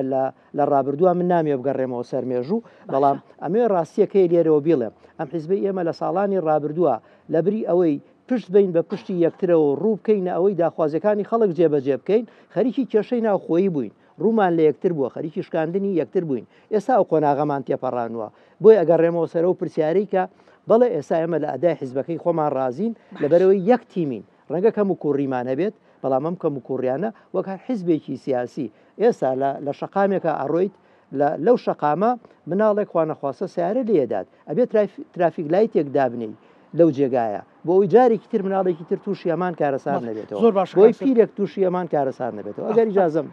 ژیانی سیاسیش بە هەمان شێوەیە لەو شوێنەی پێویستە کات ترافیک لایتەکە دابنی پێویستە کات ترافیک لایت دابنی لەو شوێنەی پێویستەکە گۆڕانکاری بکەی پێویستەکە گۆڕانکاری بکەی بۆیە ئێمە لەسەر یەک ڕیتم ناڕۆین و بەردەوامین لە نوێبوونەوە بەردەوامین لە ڕیفۆرم بەردەوامین لە گۆڕانکاری تاگەینە ئامانجەکان دەستان خۆش بێت با بچینەوە لای خوێندکارە بەڕێزانە فەرموو. ساڤیۆ خوێندکاری زانکۆی سلێمانی بەشی پەیوەندە گشتەکان سەرەتا بەرز و پیرۆز بێ یادی 50 ساڵەیەکێتی نیشتیمانی کوردستان نیوسەدا لە خەبات و لە سەروەری و شکۆمەندی پرسیارەکەی من ئاراستی کاک سەرکەوتە گەنجەکان بزوێنەری کۆمەڵگان هەندێک گەنج دەیەوێت بچێتە ناو ڕێخستنەکانەوە ئایا ئەو بربەست و ئەو ملبلانی کە دروستی دەکەن لەگەڵ گەنجەکاندا هۆکاری چییە و چی دەبێتە هۆی چارەسەرکردنی ئەم کێشانە گەنجەکان دەیانەوێت بێنە ناو حیزبەوە هەم حیزب پێویستی بە گەنجە گەنجیش پێویستی بە حیزبە بگا بەو ئاماژی کە ئەیانەوێت گەنجەکان ڕۆڵێکی سەرەکی دەبینی لە ناو حیزبەکانە حیزبەکان کاتێک گەنجی تیان نامێنێ بەرەو شکست ئەڕوات ئێمە سەرکردایەتیمان بەرەو پیربوون ئەڕوا پێویستمان بە گەنجە لە سێکتەرە حیزبەکاندا ئایا چی بکەین بۆ چارەسەرکردنی ئەم کێشەیە دەستخۆش ئەگەر مایکەکە بنێریتە دواوە فەرمون هەستیتە سەر پێ سپاس دەکەی سڵاوتان لێبێ سەرەتا دەستخۆش بۆ دەرفەتە کە ڕۆلیەوەمانە بۆ دەنگی خۆمان بگێنین ئایا من ناومزانیارە ئایا بۆچی حیزبەکەی ئێمە من خۆم یەکێتیم بەڵام بۆچی حیزبەکەی ئێمە هەلێکی کاری وای دروست نەکردووە کە من بتوانم لە ڕێگەی بەشەکەی خۆمەوە ئیسفادەی لێ بکەم نەکرد خۆم ئێستا یەکێک لە شتەکان ئەوەیە پرۆژەیەک دروستکەن پرۆژەیەک کارگەیەکە کۆمپانیایەکە شتێکە دروستی بکەن لایانی تەندروستیەکەی من وەکو ڤێتەنەریەک ئیسفادەی لێکم لایانی بیناسازیەکەی مهندسەکەی ئیسفادەی لێکە لایانی با بڵین داتا و شتەکەی بەشێکی ئایتی ئیسفادەی لێ ئەەکە ئایا بۆچی ئەم شتە نەکراوە ئەگەر کراویشە بۆ زۆر کەمە بۆ لە پێناوی شتەکە کە زۆر پێرفێکت بێ یەکسەر کەسانی بیانی هێنن بۆی لە پڕ شتەکە تەواوی بێ کە من تاقی نەکرێمەوە وەکو گەنجێک وەکو خوێنکارێک وەکو شتێک تاقی نەکرێمەوە نەتوانم دەرفەتی ئەوم هەبێ ئیش بکەم چۆن نەتوانم ئەزمونم هەبێ چۆن نەتوانم باش بم ئەگەر چاو بکەین سەر دەوڵەتە بیانیەکانی تر ئەوان گەنجەکانی یەک وڵاتێکی و چین بۆچی ئەوەنە پێشکەوتنیان خێرایە لەبەرەوەی دایم لە ئیشان لەبەرەوەی دایم دەرفەتیانێ بەڵام من کە شادەکەم تەنها بەدەستیانە و هیچ هەلێکی کارم نەبێ نەتوانم خۆم بەرەو پێش بم نەتوانم من ئەزمونێکم هەبێ ناتوانم خزمەت بە کۆمەڵگاش بکەم بۆچی ئەم شتە نەکراوە دەستخۆش دەستخۆش ئەو خاتونانە بەڕێزانە کاک بەرز و پیرۆز بە یادی دامەزانی یەکێتی نیشتیمانی کوردستان سپاس بۆ کەناڵی کورسات کە هەمیشە پێشنگ بۆ لەم کارانەدا من محەممەد دانام خوێندکاری زانکۆی سلێمانیم لە بەشی زانستە ڕامێرەکان و زیاتر ویستم بۆ پێی کە خۆم لە مەجای سیاسیە خوێنم پرسیارەکەم زیاتر ناو حکوومەت و چۆمڵی ئەو بابەتانە بێت و پرسیارەکەشم ئاڕاستی بەڕێز کاک سەرکەوتەکەم تا چەند یەکێتی نیشتیمانی کوردستان بۆ بە چاودێر بەسەر و کەسانوانی کە ئەیانێنێتە ناو حکوومەتەوانێ واتە ئەبن بە شێوە شکلی یەکێتی نیشتیمانی کوردستان لە ناو حکوومەتە تا چەند چاودێرن بەسەریانەوانە زۆر سپاس دەستخۆش ئەگەر مایکەکە بنێریتە دواوە فەرموو هەستیتە سەر پێ سپاس دەکەین ئەوە لەبەر کامیرە بۆی قۆڵتر دەکەوێت سڵاوتان لەبێ من ناو ماریا فەریقە زۆر خۆشحاڵ بوومەوە پیرۆزبایی یادی 50 ساڵەی دامەزانی یەکێتی نیشتیمانی کوردستان لە هەموو هەڤاڵان و هاوڕێیان مەکەم زۆر خۆشحاڵم بۆم دەرفەتە و پرسیارێکمە ئەمە ئاراستی کاک سەرکەوزەشی بکەم هەمومان نەزانین کە یەکێتی حیزبی دەسەڵاتە لەم سنوورە و هاوبەشی سەرەکی حکوومەتە ئێمە زانین کە لە سەرجەمدام و دەستگاکانە فەراغ هەیە و لەم دو فەراغی زیاتر دروستە بێت چکە خۆمان نەزانین کە کۆمەڵێک خەڵکی زۆر خانەنشین بۆ ئێمە چۆن نتوانینە فەراغانە پڕکەینەوە بە کادرەکانی خۆمان یا قسوول لە توانای گەنجەکانمان وەربگرین و وەکو کاک محەممەد ئاماژەی پێەیە بەڕاستی من پێویستمان بە لیژنەیەکی ڕقابە هەیە یاخود لیژنەیەکی چاودێری تونند لە سەرجەمدام و دەستگاکانە بۆی کەسی شیاو هەبێ ناوی بەڕێزت ئاریا جان بەڕاشکاوی پێم بڵێ لە ئەدای یەکێتی لە ئێستا ڕازیت ڕازیم بەڵام من قەنەعەتم بە دەستخۆشی زۆر نییە باش چکە هەشتێک دەستخۆشی زۆر بکات جگە لە دامەزراندن وەکو وتم لە دوای دامەزراندن شەرت هەر دامەزراندنەکە نییە ئێمە پێویستمان بە چاودێری توندە یعنی لە هەموو دام و دەستگاکانە خەلەل هەیە بەڕاستی ئەگەر چاودێری نەبێ ئەم شتە چارەسەر ناکرێ ئەم شتە یعنی کارمەندەکان فەرمانبەرەکان گوێی پێنایەن تێ پەڕێ بە سەریانە لەبەرەوە گە لیژنەیەکی زۆر زۆر توند هەبێ کە یعنی یاسا پێڕەو بکە بە تەواوەتی ئەم کێشانەش دووبارە نابێتەوە دروست نابێت باش ئارێت ڕەفیقت هەبوو کۆی دکتۆرە لە مناڵەکانی خۆی پرسیار کردو بڵێ ئارێت تو بۆ یەکێتیت مەسەن لەسەر گەنجێک سبینی لە جامعی سلێمانی بڵێ یاد یەکێتیت پیرۆز بێ و تۆ گەنجی یەکێتیت بەڵام بۆ یەکێتی بۆ من چۆن ببمە یەکێتی یان چۆن قەنەعەتی پێەکەی بەو قەنەعەتی پێەکەم کە باشەکانی و حەزبەی تۆ لێستا وەکو گەنجێک چییە من زۆر زۆر قەنەعەتم بەوەی کە حیزبەکەم دیموکراسیە حیزبێکی دیموکراسیە و گرنگی بە توانای گەنجە ڕاستە لەوانەیە عنی لە ڕابردووە گرنگیکی زۆر زۆر تەواوی پێنەدابێ بەڵام بڕوان بەوە هەیە کە ئێستا پێڕەوی ناوخۆی حیزبەکەم لە دوای کۆنگری پێنجەمەوە بە تایبەتی کە گرنگی بە توانای گەنجەکانمانەیە و باڵین یەک پێڕەومانە یەک پرۆگراممان هەیە بە یەک شێواز ئەبینم کە ئەندامی سەرکردایەتی و سیاسەکانمان بە یەک ئاراستە سیاسەتەکەن هەر بەمە قەنەعات بەو گەنجاکەم کە پەرتوبڵاوی لە حیزبەکەمان نییە زۆر زۆر سپاس دەستخۆش کاکە چۆمە جان لاێ فەرموو دەرفەتە بێ بۆ هەمان بەڵامە چینەوە لای میوانەکان دوای بەزبێش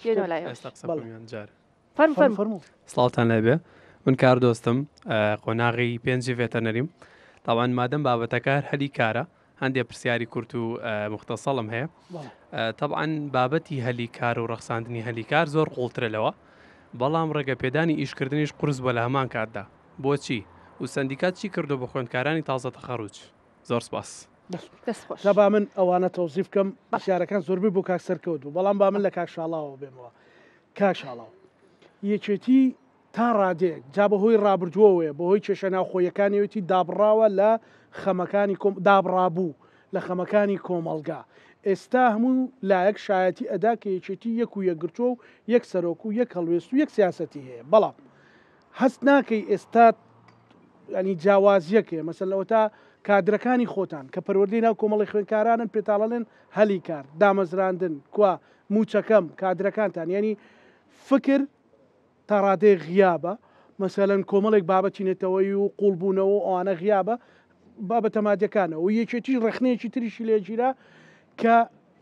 زۆر جار دەرەجە دوو دوای ئەگەر لە کورسی شاوا بوو بێت دەرەجە دوو دوای سیاسەتەکانی پارتی کەوتووە لە ناو حکومڕانیە ئەدای باش نەبووە لە ناو حکومڕانیە وەک پێویست جواب دەرەوەی خواستەکانی خەڵک نەبە خۆت باشە زانی جەماوەریەکی میشە لە سەر پێ و کەم قبول ناکە بە ئەوەی ئەوانەوە بگشتێنە بۆ پرسیارە ئەزانن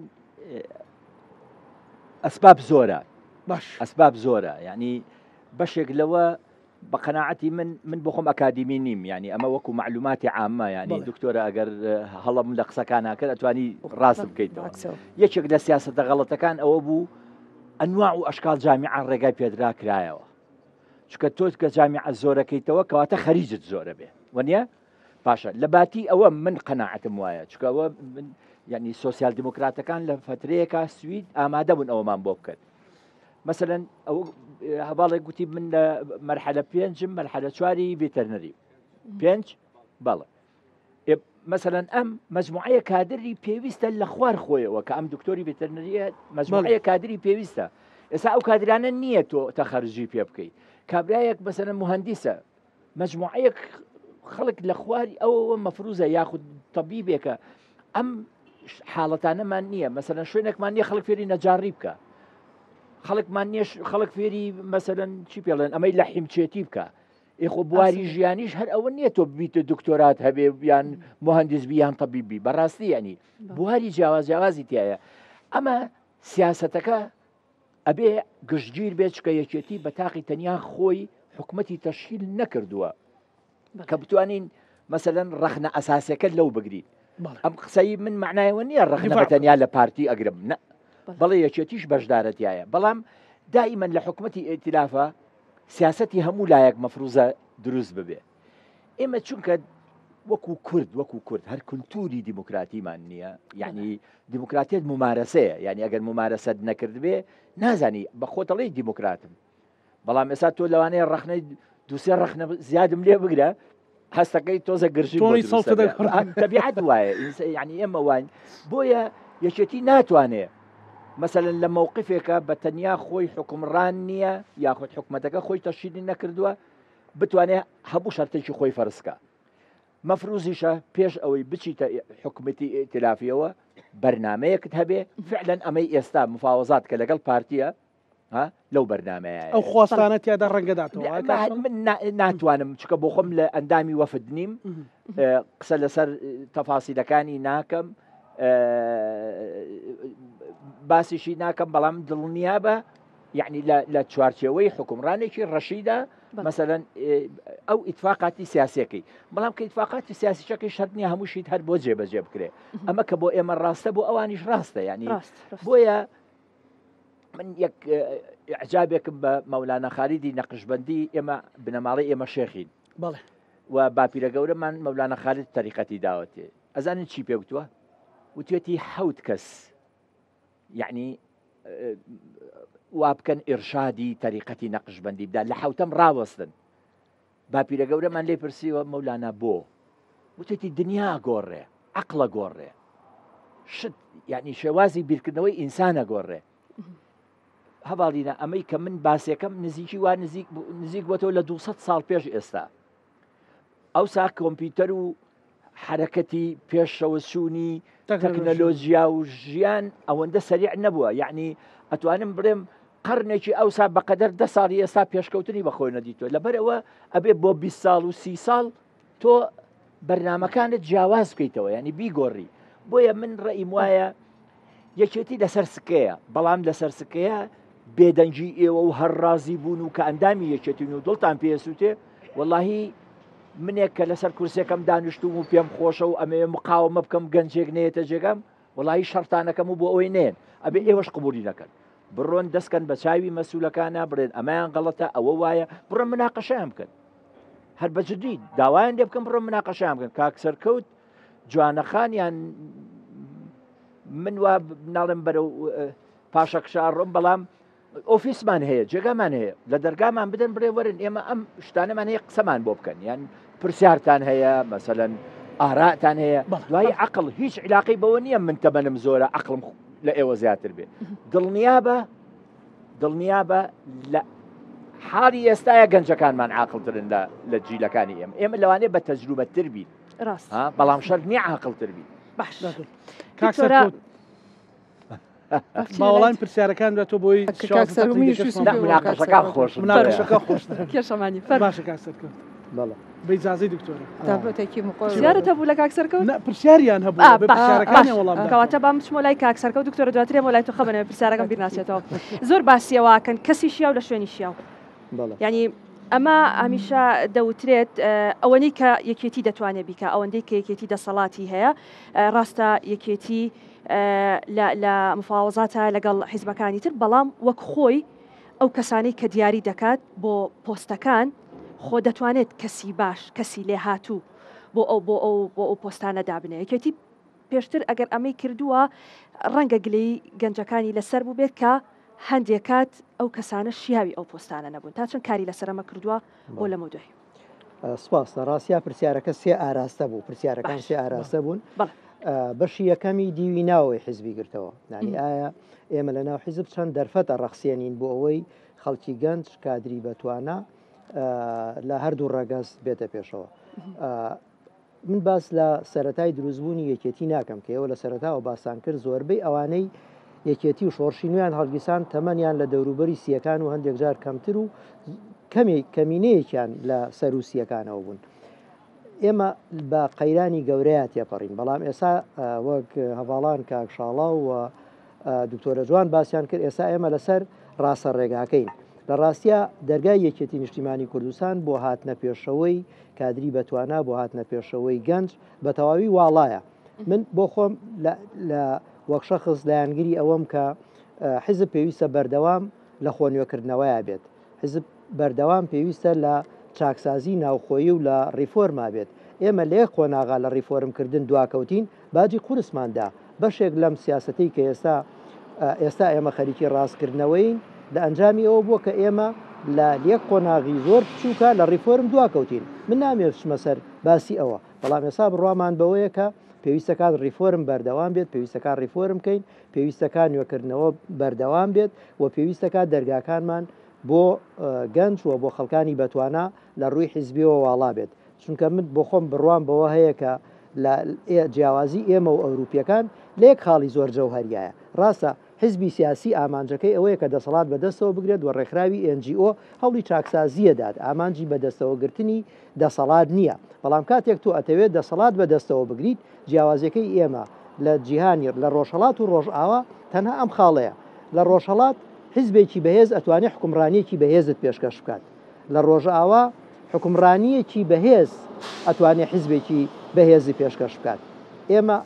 ئەم جیاوازیە گەورەیەمان هەیە بۆیە بڕوام وایە ئەگەر حیزبەکەمان پڕ بن لە توانای گەنجانە ئەگەر حیزبەکەمان پڕ بن لە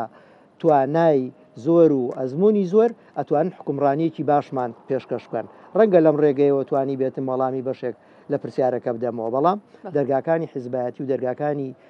حزب هەمیشە بۆ گەنجەکان واڵایە و کراوەتەوە بەڵام مەرجنیە کاڵین دەرگاکە کراوەتەوە کەسێکی گەنج کە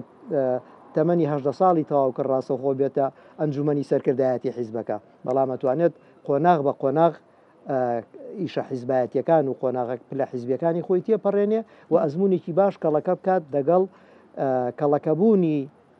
توانازاتیەکانی خۆیان ئەمە بگەێنێت ئەوەی کە بگاتە سەرکردایەتی ئەم حیزبە ئێمە شەروا دەستمان پێکردووە و بەم شێوەیە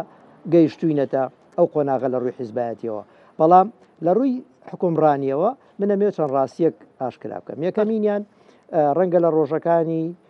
پێشوو لە ڕێگەی کۆبوونەوەکانی سەرکردایەتی حیزبەکەمان کۆبوونەوەکانی مەکتەبی سیاسی لە ڕێگەی سۆسیال میدیاوە ئاگاتان لە بەشێک لەو گۆڕانکاریانە بێت کە لە ناوخۆی حیزب ئەنجامی دەین ڕەنگە کەمترین تیشکمان خست بێتە سەر دروستکردنی مەکتەبێک یان دەستگایەک کە ناوی مەکتەبی چاودێری یان دەستگای چاودێریە لە ناو یەکێتی نیشتیمانی کوردستانە ئەرکی ئەم مەکتەبە چاودێریکردنی جێبەجێکردنی بڕیارەکانی حیزب و ئەرکی ئەم وەرگانە چاودێریکردنی جێبەجێکردنی بڕیارەکانی حیزبە لە ناو حکومت بڕیار چاودێریکردن بە معنای ئەوە ناکە ئێمە بزانین فلانە کادری ئێمە فلانە هەواڵی ئێمە لە ئۆرگانەکەی خۆی یان لە ناو حکومت لە جونگە ئەساسیەکەی خۆی لە بەڕێوەبردننی حکومڕانیە چۆن ئیشی کردووەیان چی ئیشی کردووەیان چی ئەکات ئەوەی کە بتوانێت بەرنامەی سیاسی ئێمە بێتە پێشەوە لە ڕاستە کاکشاڵاو بە دیقەتەوە قسەی لەم مەسلەیە کرد ئەویش ئەوەیە کە ئێمە ئەم حکوومەتەی کە پێک دێت لە ساڵانی ڕابردووە تا ئێساوا بۆ و ڕەنگە بۆ ساڵانێکی تری داهاتوش هەروە بێت حکوومەتی یەکێتی نیشتیمانی کوردستان نییە وەگەوەی لە ئەمریکا کۆماریەکان یان دیموکراتەکان حکوومەت بۆ خۆیان دروستەکەن وەگەوەی کە لە بەریتانیا پارتی کرێکاران یان پارتی پارێزگاران حکوومەت بۆ خۆی دروستەکات یان سۆسیال دیموکراتەکان لە سوید بۆ خۆیان حکوومەت دروستەکان یان پارێزگارەکان ئەم حکوومەتی ئێمە حکوومەتێکی هاوبەشە ئەو بەرنمەی کە لەسەری دروستە بێت بەرنمەیەکی هاوبەشە بەشێکی بەرنمەکەی ئێمەیە بەشێکی بەرنمەی هێز و لایەنە سیاسەکانی ترە بۆیە ڕەنگە نەتوانین کۆی ئەو بەرنمەی کە خۆمان بڕوامان پێێتی کۆی ئەو بەرنمەیە کە خەباتمان بۆ کردووە کۆی ئەو بەرنمەی کە بووی تێکۆشین لە چوارچێوەی ئەم سیاستکردنەیان ئەم چوارچێوەی کە سیاسەتی حکوومەتە جێگای بکەینەوە بەڵام بە دڵنیایی ئەبێت بەشێکی جێگا بکەینەوە بە دڵنیاییەوە بێ هەوڵ بدەین کە بەشێکی زۆری جێگا بکەینەوە بۆیە ڕەنگە نەتوانین هەموو بەرنمەکەی خۆمان وەک ئەوەی کە حیزب ئامانجێتی وەگەوەی کە حیزب ئەیەوێت جێگای بکەینەوە بەڵام دیسانەوەش هاوڕای ئەو هەواڵانم کە پیان وایە کە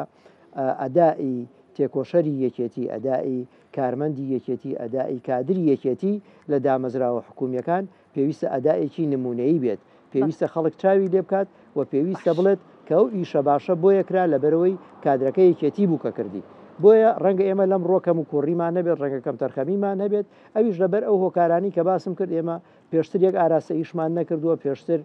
یەک تیم ئیشمان نەکردووە من لێرەوە ئەمەوێ سوپاسی ئەو تێکۆشەرانە بکەم کە لە ساڵانی ڕابردوو ساڵانی ئەزمە قوڵەکانە توانیان یەکێتی پارێزن ئەمانە کادرەکانی خوارەوەی یەکێتی نیشتیمانی کوردستان بوون ئەمانە ئەو پێشمەرگە و تێکۆشەر و کە سوکاری شەهید و کەمەندامی سەنگەر و قوربانی دارانە بوون کە لە خوارەوە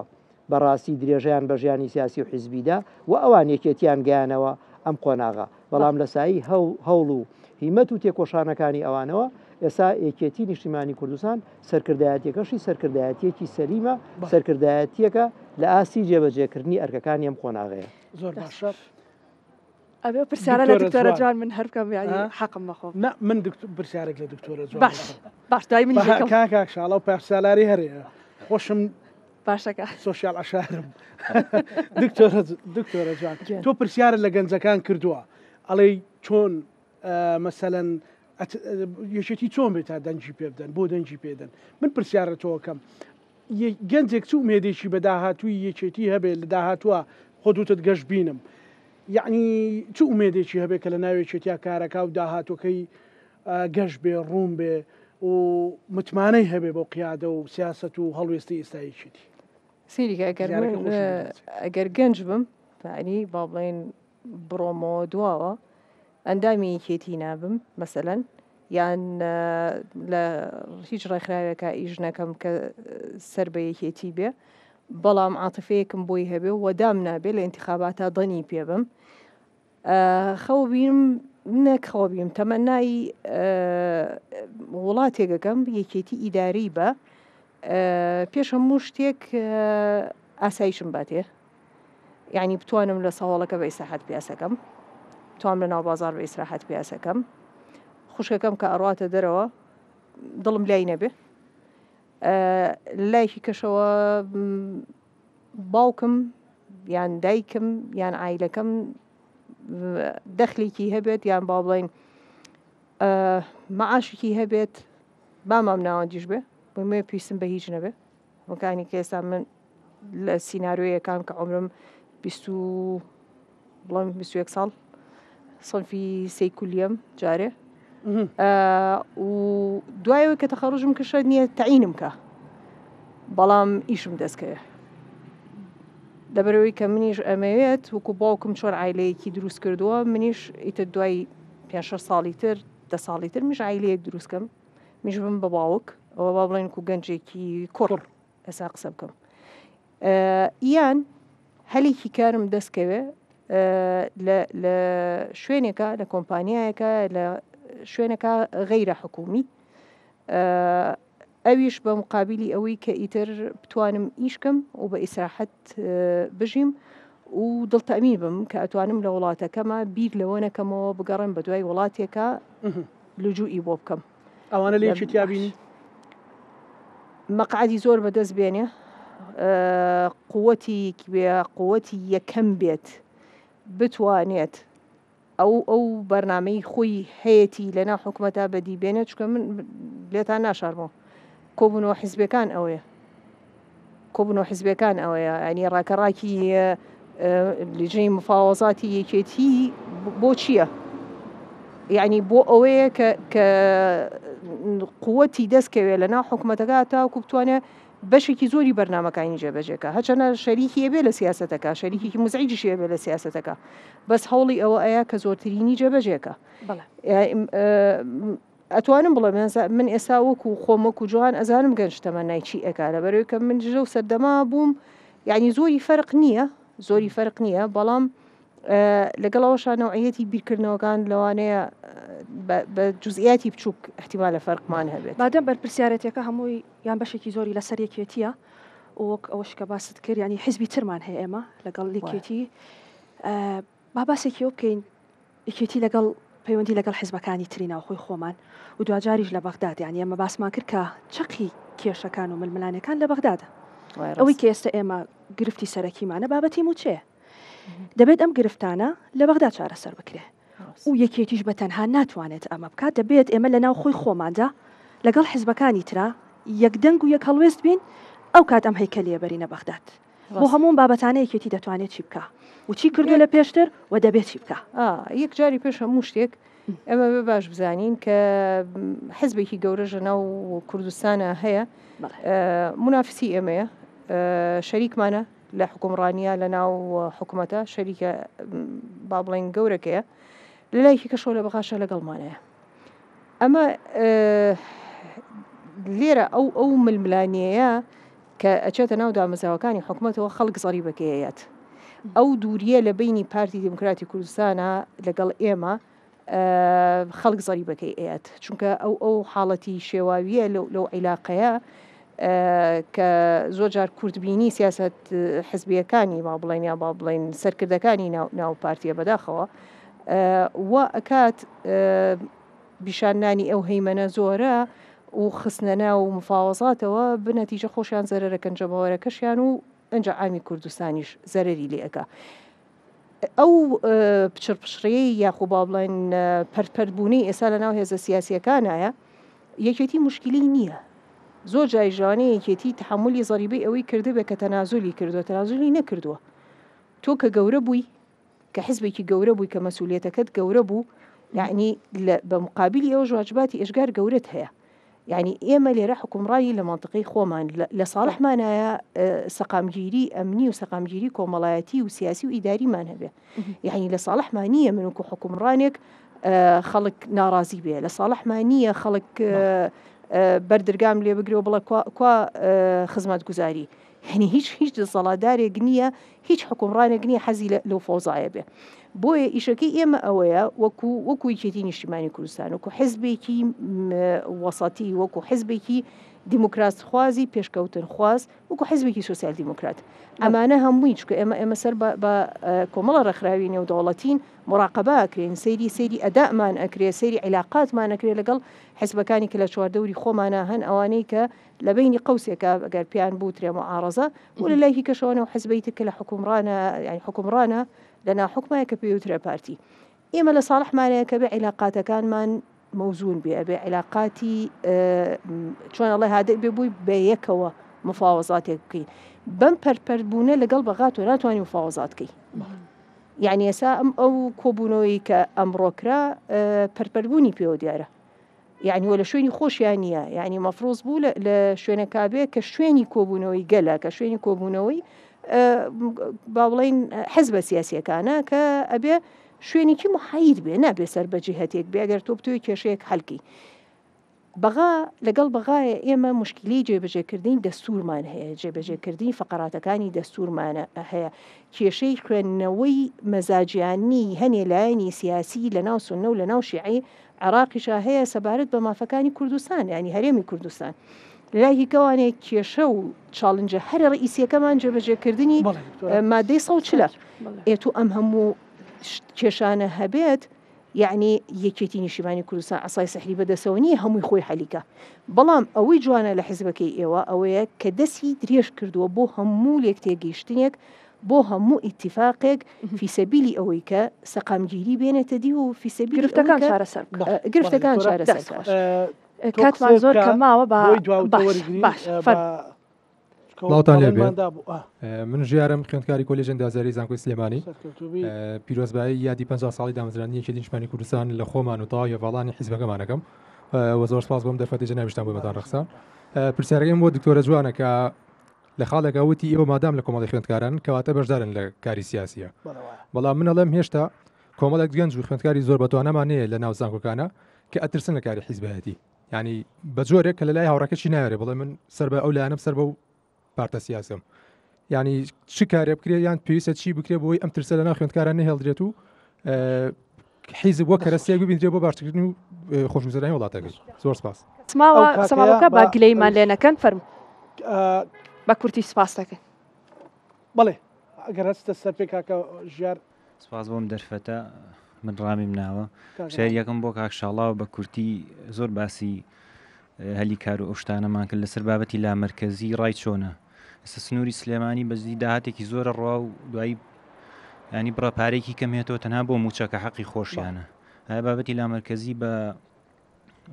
هینێکی گونجاو نازانن پرسیاری دیدوم بۆ دکتۆرە جوانە لەسەر بابەتی سیاسەتی دەرەوەی یەکێتی بە تایبەتی لەسەر ئاستی حکوومەت ئایا حەز ناکەن نەبێ مڕاجعەیە بکەینەوە بە سیاسەتی دەرەوەمانە بە تایبەتی لە حکوومەتە لەوانەیە هەنێ لایەن هەبێ زیاتر دەستخۆش با پەیامەکە وەڵامەکان کورد بێ و وەکو دوا پەیامیش بێ سپاسانەکەم چکە هەڕەشەیەکی زۆرمان لەسەر لە کۆنتڕۆڵ کاکشاڵاو پرسیارێکیان ئاراستی بەڕێسان کرد فەرموو بۆ ئاگاداری شەرت نییە هەموو جارێ لە مەرکەزیت باش بێ چکە لە مەرکەزیت بەشێک لەوە علاقەی بە داخلی موقعەکەەوە هەیە یعنی ئەگەر تۆ دەخلەکەت کەم بوو التیزاماتت بەرامبەر مرکز ئەبێ و با بڵین شوێنەکەت یاخود با بڵین ئەو شوێنەی کە لا مرکزی با بڵین تایە با بڵێنیان ئەو محافەزەیە یاخود ئەو پارێزگایە لەوانەیە پارێزگایکی فەقیرە بێ پارێزگایکە هەیە دەوڵەمەندترە یعنی ئێستا لە هەندێک لە وڵاتە مەسەرەن سیرەکەی زەریبە لە منتیقەیەک ناوچەیەکی معەن زیاترە لە ناوچەیەکی کە ینی هەندێکی فەقیرترە لە هەندێکی تر لا مرکزیت باشە بەڵام ئەگەر دیموکراتیت هەبوو فەرقی من و تۆ نەبوو یعنی ئەگەر ڕاست بین دیموکرات بین من درۆ لەگەڵان ناکەم لەگەڵ یاشیم و لەگەڵ یان نیم لەگەڵ یام ئەگەر فعلەن ئەو شوێنە بتوانێ ژیانێکی باشتر فراهەم کات لە چوارچێوەی ئەم لا مرکزێت هەیە بەڵام کە نەیتوانی فراهەمیکە بە قەنەعەتی باشترە نەبێت جا ئەمە لەوانەیە بۆ بەسەلە سلێمانی باش بێ چکە مەوریدێکی جیاوازیەیە بەڵام بۆ هەڵەبجە هیچ مەوریدێکی نابێت یعنی کە تۆ بووتە لا مرکزی ینی قانونەکە من قانونی نیم من ئەکادمی نیم بەڵام وەکو معلوماتی عامە تۆ ئەوسا ئەبێ بەشێک لە دەخلی خۆشت بدەیتە مرکز یعنی بۆ هینی سیادی لەبەر ئەوە ئاسان نییە و حەزشەکەم ئەوەنە گەشتبین مەبن یعنی ڕەشبین مەبن بەڵام ئەوەنەش گەشتبین مەبن کاکە ئێمە لە سراعی دائیمین لەگەڵ منافیسەکانمانە دوایی وڵاتەکەی ئێمە هەر تەبیعەتی ژیانی زۆربەی وڵاتان وایە بڕۆن تاریخی ئەمریکای لاتینی بخوێننەوە تاریخی وڵاتانی ئەفریقیا بخوێننەوە شۆڕشی چەکداری سەرکەوتون دوایی فەوزایەکی سیر دروستە بێ ئەنواع و ئەشکال منەظەمات و ئەحزاب و هین دروستە بێ هێواش هێواش ئەچێتە مەین لەوانەیە پێمان بڵێنەوە 30 ساڵە هەر دروست نەبوو ئەمە بڵێ بەس چکە بۆ سراعاتەکان زۆرن و ئاخر شتیش کە ئەوێ بیڵێم ئەوەیە هەواڵینە ئەم هەموو ئینشقاقات و مەشاکیل و مەشەلەن شتانەی ناویەکێتی ئەوە بەشێکە لە زیندوبوونی بەشێکە لە زیندوبوونی چکە ڕێی جیاواز هەیە ئارایی جیاواز هەیە و ئێستا کە ئێمە ئەڵێن یەک دەنگین و یەک ڕەنگین معنای ئەوە نییە ڕێی جیاواز نییە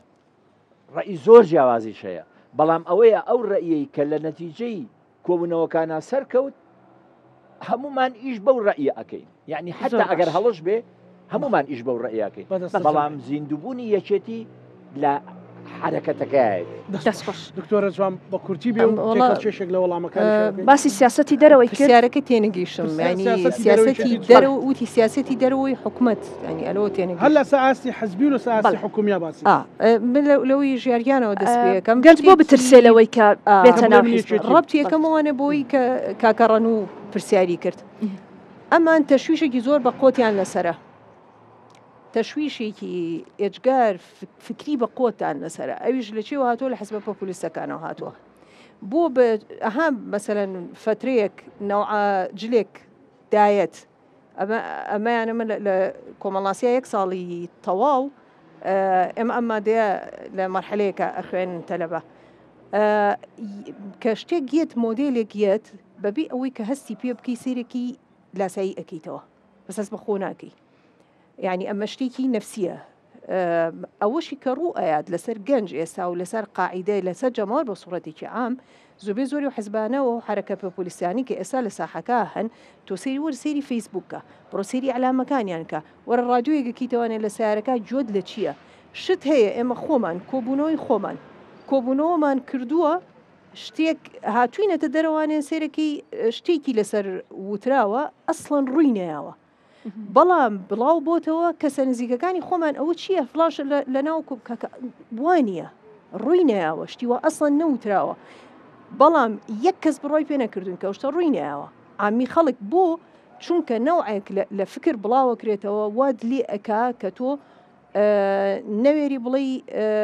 سەر بە حزبی دەسەڵاتدارم کەواتە تۆ مەعاشەکی باوکمە بڕێەوە کەواتە ئەین سێرکی ڕەفیقەکانن تۆ ترسی ئەوە تێ ڕەفیقەکانە ئاوایە مەسەرەن بەس ئەگەر معارەزە بێ و قسە بکە و قسەی ناشرین بکە و شتی ناشرین و تۆمەتی ناشرین پەخشکە سێرکی هەمووی بڕای پێەکە ئەمە بەچی کەمە بێتەوانێ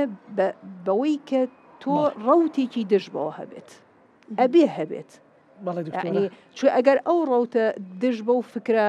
ڕوخێنەرانە نەبێ کاتێکی نیشتیمانی کوردستان دروست نابوو کەواتە لە دوای نسکۆی شۆڕشەوانە و لە دوای شکستەوە هیچ حیزبێکی تر دروست نابوو شۆڕش دەست نابووانێ پەیوەندیەکانی دەرەویشەوەمان زۆر باشە هەنێکی هەیە ئەتوانین زۆر بە ئاشکرا بیڵین و هەنێکی کەشی هەیە ئیشی لەسەر ئەکرێ و ئیشکردنەکەشی کاتی ئێوە تاوکو نەتیجەکانی دەرەکەوێت بەڵام دڵنیا بە بەردەوامی چای پێخشێن دەستخۆش کاکە سەرکەوت کۆتا زۆر سپاس وەڵام نەمەوێت لە گۆشەنیگایەکی ترەوە زۆر بە کورتی شتێک بڵێم لەسەر ئەو پرسیارەی کە لە زانکۆکان خەڵک ڕەنگە شەرم لە سیاسی بوون و لە حیزبایەتی بوونی خۆی بکات بام بگەڕێنەوە بۆ 20 ساڵ لەمەوە پێشتر 20 ساڵ لەمەوە پێشتر ئەگەر لە ماڵەوە بە هەریکێک لە ئێمە بووترایە بچۆ پەنیرێک بکڕە ڕەنگە زۆر ئاسایی وایە چوینە دوکانی لا کۆڵانەکە و پەنیرێکمان هەڵەگرت و ئەڕۆشتینەوە بۆ ماڵەوە بەڵام ئەگەر ئێستا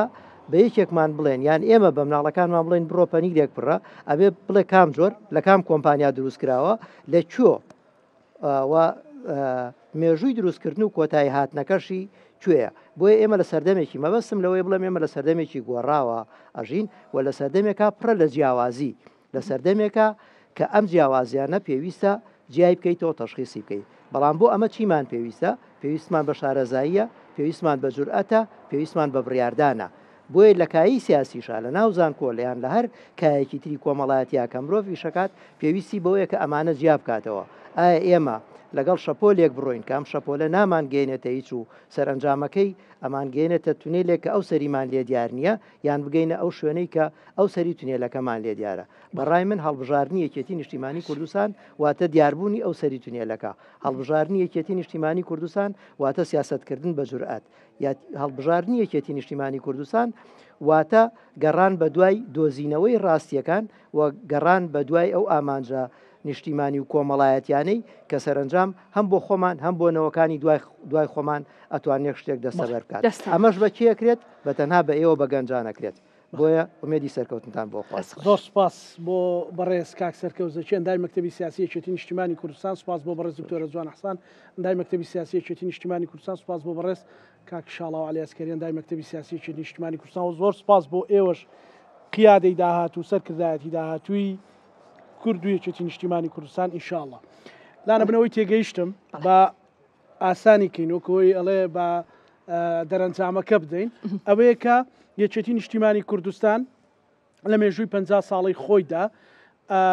سەروەری گەورەی هەیە ڕووبارێک لە خوێنی شەهیدانی هەیە کەس درێغی و نکۆڵی لەو خەباتە زێڕینە نیە بەڵام لە قۆناغێکە یەکێتی نیشتیمانی کوردستان ڕوبەڕووی کۆمەڵێک شکستە بێتەوە ڕوبەڕووی کۆمەڵێک هەوراز و نشێوی زۆر سەختە بێتەوە وەکو ئەوەی لە ناوڕۆژی بەرنامەکەدا باسی لێوەکرا کە ئەمە یەکێتی لە جەماوەر لە بڕیاردانی قورس لە حکوومەتە لە بڕیاردانی گەورە دوور خستۆتەوە ئێستا پێمانەڵێن ئێمە یەک هەڵوێستین لەسەر سکەین و ئامادەین بۆ کێبڕشێکە ئێوە گەر قوتی زیاتر دەن بە ئێمە ئەتوانین ئەوانەی ئێوە ئەتانەوێ بۆتان بکەین و گەنجەکانیش خواستیان زیاترە باڵاترە بەرفراوانترە بەڵام لە چوارچێوەی حکوومەتداریدا وتمحشانەوەی کە لە ناوی چتیا خزمەت بکە سپاس بۆ ئێوەش کە لەگەڵمان ئامادەیتان هەبوو کاکێزانە لەبەرەی هیچ کاتمان نەماوە داوای لەبردن دەبینەرەکانمانەکەین حەزمانەکرد زۆر زیاتر لە گەڵتانابی دەچینە لای هەواڵ لەگەڵ ئێمە بەرنامەکە کۆتایی پێدە سپاس بۆ بینەربوونتان هەر شاد هەموو لاکتان ئەمانەتی خوای گەورە